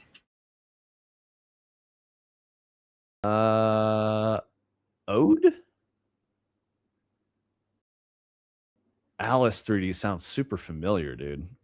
I might have looked it up at one point. It was like I don't know. I learned it in like computer science class. It was like very basic, like 3D animation thing. Oh, that's it. O3DE is Amazon's open source version of CryEngine 5. Isn't that called like Railyard or something like that? Yeah, Lumberyard. There you go. Yep. Lumberyard. Yeah, I like this. Railyard, lumber mill. I always thought it looked interesting, and I thought it was cool that it was based on CryEngine, but it just like they made New World in it, right? I think that's like the only game I can think of. Yeah, and they funded that, so that was very expensive. I feel like legit. I feel like I see Team Vash talking about Lumberyard and shit sometimes when I go creeping over there. I bet. I'd be interested to see how fast a group of competent devs could actually make an engine now with AI to streamline, assuming they were doing more verification of the code than checking the code ran. I mean, like, I just don't see why, you know? Like, I know that's kind of a crazy thing, but like, if your goal is to make games, I wouldn't see a reason to make your own engine. We just don't live in a time where that's necessary anymore. Yeah. If we're talking the 90s, for sure. It makes a lot of sense. But Yeah, I think it's as like a thought experiment or just like philosophical conversation. Yeah, I think that's cool. I don't see that being like a reality that we live in, Um, like the Logs Day people, Tony? Yeah. Yep. Happy Logs Day. Happy Logs Day, gang. Store Citizen, Tony's guilty pleasure is a train wreck. Can't look away. What do you mean? What's his guilty pleasure that's a train wreck, I Turning think he's Cog? talking about Team Bash. Oh, okay. Yeah. Yeah, no, fair enough. In the current climate, you wouldn't need to, but if that changes, the resources exist to do it easier. Yeah, no, yeah, you're totally right. You're right on that. Like, and I think the resources exist to do it easier. It's like an arms race, right? Like people were like, I don't want to pay this fucking fee to use, Unreal, so I'm gonna make my own shit. And then that's how we got Godot. That's how we got, Unity. And that's healthy because that made Unreal or Epic make changes to how their engine works. So yeah, the arms race is good there. It's healthy for the industry. It's gonna make all the things better. Marengo says creeping in Team Vash. Why I'd rather die in Minecraft. I said I'd I rather mean, die in Minecraft is hilarious. yes. Oh man. I mean, you're not wrong about that, Marengo. Adder, I'm gonna keep saying Godot. You can write Godot all you want. I'm not gonna do it. The reason is because the guy who named it Godot can't pronounce Godot correctly. He doesn't. He's like Scandinavian. And he was like Godot, something like that. And people were like, was it named for the play Waiting for Godot? And he's like, yeah. And they're like, why do you say it that way? And he's like, say it however you want. And I was like, I don't give a fuck, dude. I'm calling it Godot. So yeah, that's the whole reason behind it. I'm aware that people want to say it's Godot, not Godot, and I choose to say, whatever. It's the other way, but I choose to say Godot. Boring to use AI to generate code. Takes literally away all the fun of programming and only leaves the boring and tedious part reviewing a junior's code all day, every day. I mean, Tony, you got some feelings about that. What do you think? I don't know. Writing the code isn't necessarily the fun part. It's like solving the problem and making the thing that you're trying to make happen. That's where I get the enjoyment. So the fact that I don't have to like sit there and do the tedious part anymore, and I've been a developer for like 10 years now. I'm pretty down with it, but I am very wary of completely losing all my skills, and I'm kind of banking on the fact that like this is the new norm and it's probably not going to be going away. But I don't know. What you said is how I feel about using it to create art. Like if you generating images or music or like any of these things and just being like, cool, check out this like cool art that I made, like that takes all the fun out of that process. And that's the thing that I don't really understand from a lot of people.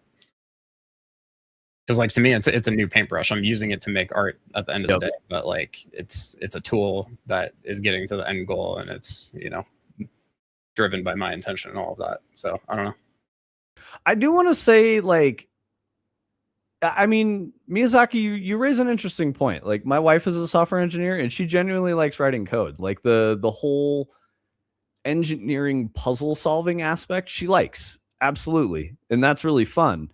But I'm of a mind like Tony, where it's like the process isn't as fun to me as the end result, because like that's the type of thing I do. Like game design is all about the end result, not the process. And if you're talking about what Aaron and I do, like a lot of the problems are solved. So you're just going through the motions a lot of the time and kind of just like implementing the thing that is like the best practice that you're supposed to do. And I don't know, you're not doing anything like groundbreaking or like solving crazy problems a lot of the time. And sometimes you are, but just like, I don't know, that's where I'm like, before I wouldn't even have started a new project because like all the boilerplate and like tedious setup and stuff was just like, it put me off enough that I was like, I'm not going to bother. And now the fact that I don't have to do any of that anymore, it like entices me to do a lot more than I would have done before, I guess is kind of the way I look at it.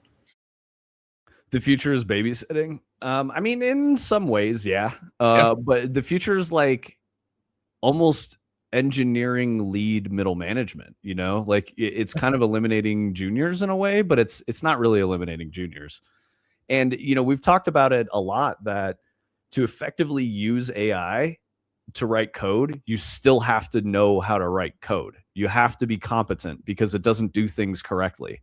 So Tony using AI tools, he's functioning in capacity as like a senior or lead dev, like leading a team of people who are writing things and then like making adjustments and like kind of guiding the team, the team being AI people, which aren't people, AI agents, but yeah. Adder says Garafa is my favorite animal. Yep. Adder, not for me, ha ha ha. It's actually eliminating juniors. Yeah, but think about it like this, Miyazaki. The path to junior is going to be different. It's not going to be learning, doing a lot of. I'm trying to think of the way to describe it. Like sweat equity of doing the things, repetitive tasks, the tedium of entry level engineering jobs. It's going to be a lot less of that because just nobody needs to do it anymore. Yeah. Well, I shouldn't say nobody needs to do it anymore. We're not there yet, but we will be soon. Is there a channel in Discord or something where I could discuss specific problems? Yeah, absolutely, Vib. It's just called game dev. Yep, general game dev. Or if you want to talk to us about our things, that's Fractal Grove Game Dev. But yeah, that's the good spot for it. And please post. That's where we definitely are active over there. For a long time as a junior mid, I was surprised that 20+ year devs would hang out as senior devs rather than continue climbing the ladder. Now that I've hit the ceiling, I get it. The only step beyond senior is babysitting. Yes, Satter. The future of middle management is just awful. What's up, aka Schematics? I like your little dancing skeleton man there. It's pretty good. After babysitting, you go into consulting or like acquisitions. So that's the only other two places you really go after that. Yep. Yep. If you want to make stuff, you got to make stuff for yourself. Yeah. You'll get to a point where you're making stuff for other people and they're gaining a huge benefit from it. And you realize like, wait, I could like do what they're doing and make stuff for me instead. And then have way more benefits at the end. The risk is higher. Fresh balls, LFQ? Hell yeah. Tony, you said I have a hard time figuring out how introducing another dev doesn't slow me down and get in the way. Yeah, for real. Yep. The reason why seniors can now effectively babysit the AI is that they have the experience needed. Coming generations will lack the set experience and fail spectacularly due to it. I totally agree with you, Miyazaki. We're like in the right space to have a tool that dramatically increases like the impact of what an individual can do. But people who haven't developed those skills and have to learn the tool at the start, like you're going to see this pendulum swing, right? You're going to have really, really bad devs that can't do the thing and use the AI effectively because they lack the fundamentals. And then someone will have to figure out that problem. My assumption is that that's going to be filled with people who have learned the fundamentals and they will be good at that. And then they can use the AI tool. So you're going to see like educational systems change, and you're going to have people who don't learn traditional software dev through like a boot camp or something like that, or a code school. They're going to learn AI code school, if that makes sense. Like it's just there's just a new way of doing things, It's kind of like the Industrial Revolution, right? You don't need serfs and peasantry working the fields for a landed lord when a machine can do everything they do, and those people become the machine operators instead of like chopping the wheat in the field so that they don't die.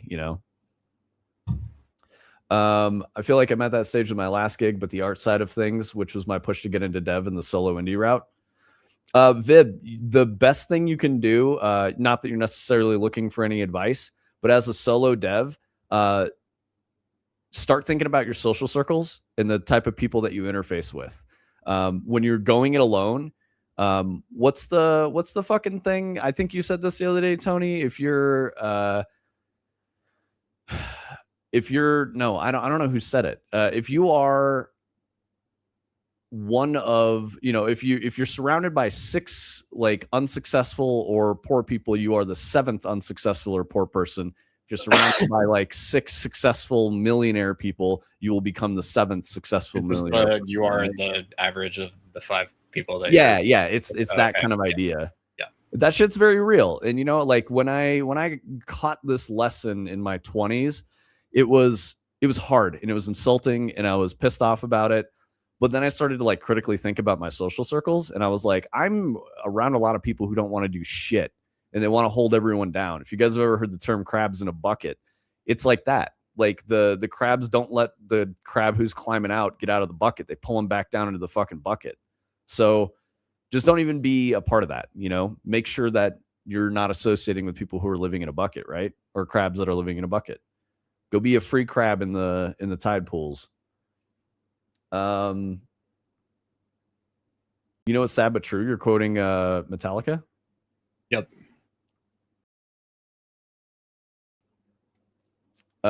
Sad but true Metallica guitar riff hits. Yeah, we all memed prompt engineers. I mean, I still want to meme prompt engineers, bro. What's a fox emote? What are you talking about, Turning Cog? Why are you trying to trip Tony? Vibe coding. Yeah, vibe coding is interesting. I think we have plenty of examples of how vibe coding doesn't work.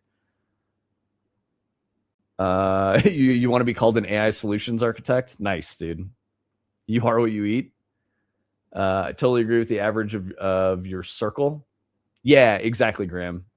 I try to surround myself with competent, driven people all the time. It's difficult because I think as human beings, you want to be the smartest person in the room and it makes you feel really good, but that's not how you grow. It's not how you get better. You need to find people who want to do better things and advance themselves and hang out with those people, learn from them. And then you'll all get better at stuff and you'll grow and the circle will change and it does. But yeah, it's a better approach. Adder, we should go to Metallica Sphere. That would be pretty crazy. Regret not checking that off the list and threw out of their prime like 20 years ago. I mean, I hear that Metallica puts on an incredible live show still. I think they might be doing their last tour right now. So, oh no, yeah, they might but be. they are coming to Denver. I've been thinking about going. So if your computer drives, go catch it. Yeah, it doesn't have a license, LFQ. That is why I moved 5 hours away from my hometown and turned my life around. Yeah, you gotta. It's hard, man. Like going out on your own, Vib. It's hard, dude. Just don't give up.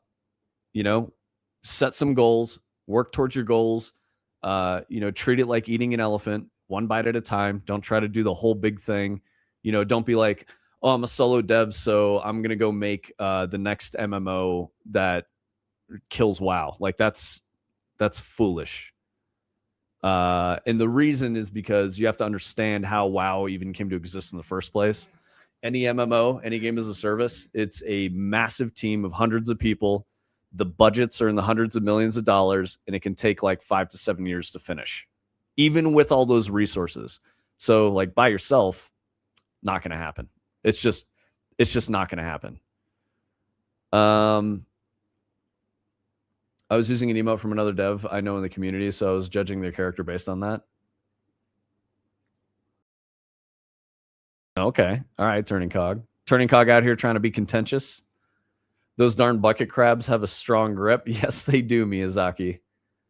Yes, they really do. It's funny to think about. Before I got into games, the people like my social circles that I was in, I was definitely like one of the bigger fish, right? But the other fish were trying to like keep me in the same pond. Dread WoW Killer confirmed? Negative. Dread is a liminal space psychological horror walking simulator targeting about 2 hours of gameplay. It's very small in scope, very small in scope from gameplay mechanics. It's about an experience. So yeah, it's not going to be an action game or anything like that. We're keeping things very tight on purpose. That's not to say that we don't want to make a big game. We do, but we have to work with what we have, you know. And shipping games is the most important thing right now. Graham says, I've always done the opposite. I always hung out with people far smarter than me at one subject or another. It's only as I've started mentoring and coaching more that it changed, but I still make time for both. Yeah, that's good, Graham. Furthering yourself is always the most important thing. Morango says, I'm the only person in my village with a PC. God damn, bro. You living in a village? I remember you talking about like Miami. Now I'm guessing that you're like somewhere in LATAM. what with the Portuguese and all that. But also, you don't need to talk about where you are. I'm just curious. So, like, I'm not trying to put you on the spot. No sweat. Vib says, thanks for the encouragement. Yeah, of course, not going to make something too complex to begin with. Vib, if you ever want to talk about that stuff, there are multiple people in the community that I've helped with their projects just by talking through it with them and using my experience as a, AAA game designer in like a senior lead capacity, shipping things on huge fucking games. Last game I worked on was Return to Moria, which, I didn't think of as a super great game, especially working on it. It has a following. It's definitely got an audience. It's still out there getting updates and going. But obviously, like Destiny 2 is a huge game. And, whether you like it or not, is commercial success. So making crazy stuff there, I've learned a lot. And so I'm happy to share that stuff. Queen Anne is one of the members of our community who has been sharing her game with us. And, I've given her a couple design consultations, talked about how she could, potentially change focus or work on certain things that could help the project and the team grow so that they can continue to work towards shipping, all kinds of stuff like that. Yeah, absolutely, Vib. Viper Zero, in case you were unsure, it's up on the screen, but yeah, Viper Zero in Discord. So anytime if you want to chat. I've talked to Gil Zussman. I hope he's doing well. Haven't heard from him in a little bit, but yeah, I talked to Gil about a game that he was working on. Tony and I talked to Adder a lot. We've talked to Turning Cog. Like, yeah, it's just the door's open. Most people don't walk through it. So Village Miami, same. Yeah, exactly, bro. Marengo, you have internet? Yeah. He's on Starlink, I bet. Hey, Marengo got scared again. Marengo, I don't mean to be scaring you, bro. Should we wrap her up here? Bless you. Yeah, I think we could wrap it up. Sorry guys, I should have muted my mic. It was just I was overcome by the sneeze response. There are more people in the world who have internet connections than who have clean water. Yeah, that's real. Well, Marengo, I hope that you are doing well and thriving in your village, brother. If you want to continue to break out and make more games, you need to do what you can to connect with people who are making games. Learn from them. There's always people that know more, and any moments you can get with people who know more than you do, and you can learn something is time well spent. Yes, but if he's the only person in his village that has a computer, I would not expect his village to have internet. Yeah, that's what I'm saying. Like if there's a way for Marengo to get out of the village, at least on the internet, that's a good way. Like, you're doing the good things, Marengo, being out here in Twitch land. Just don't make sure that you're not spending all of your time on Twitch, that you get something out of it, right? Twitch can be kind of junk food where you're only kind of like confirming, things that you already feel and think, and you're kind of stuck in like a little echo chamber, So just, yeah, get out there, man. Marengo has shipped a game. It was like an asset flip that he made in a month, put up on itch. So, you've got something there, brother. So just don't give up. Try to grow, get out there, make more connections, network. It's very important. Better internet than me in the city. Yeah. Potentially, but Starlink costs 300 USD a month or something, right? We have Google Fiber out in the boonies in Texas. It's not impossible. Yeah, I mean, I have fiber. I live in suburbs, so yeah, it works for me. Sweet. We didn't get any YouTube chat today. I've been watching for y'all, but nobody's out there. No AAA battery. But yes, we will see you guys tomorrow. We'll show some more Dread. We'll talk about that a little more, what we're working on. But yeah, that's kind of where we're at. Anybody that we should raid? Any suggestions on who we should pass the love on to? Graham says, I was thinking, being city center, I'd be the first on the list for the mandatory UK-wide line upgrading. We're the last. There are farms in the middle of nowhere with better internet. Hell yeah, dude. Classic UK government. Classic. I say as an American who's never lived there. Yeah, you're welcome, Vib. And like I said, guys, some of you newer guys around here, if you want to stay in touch, keep the conversations going, Discord's the best spot. I'll drop another link for you again.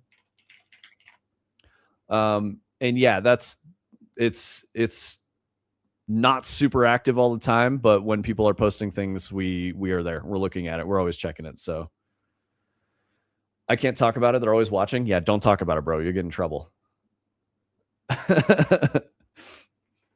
Sweet. Okay. If you guys have no suggestions on raid, I think we're going to wrap it up and we will catch y'all tomorrow. Really appreciate Stevie coming through for the raid and the Drongers. We appreciate you guys for coming through and hanging out for a little bit.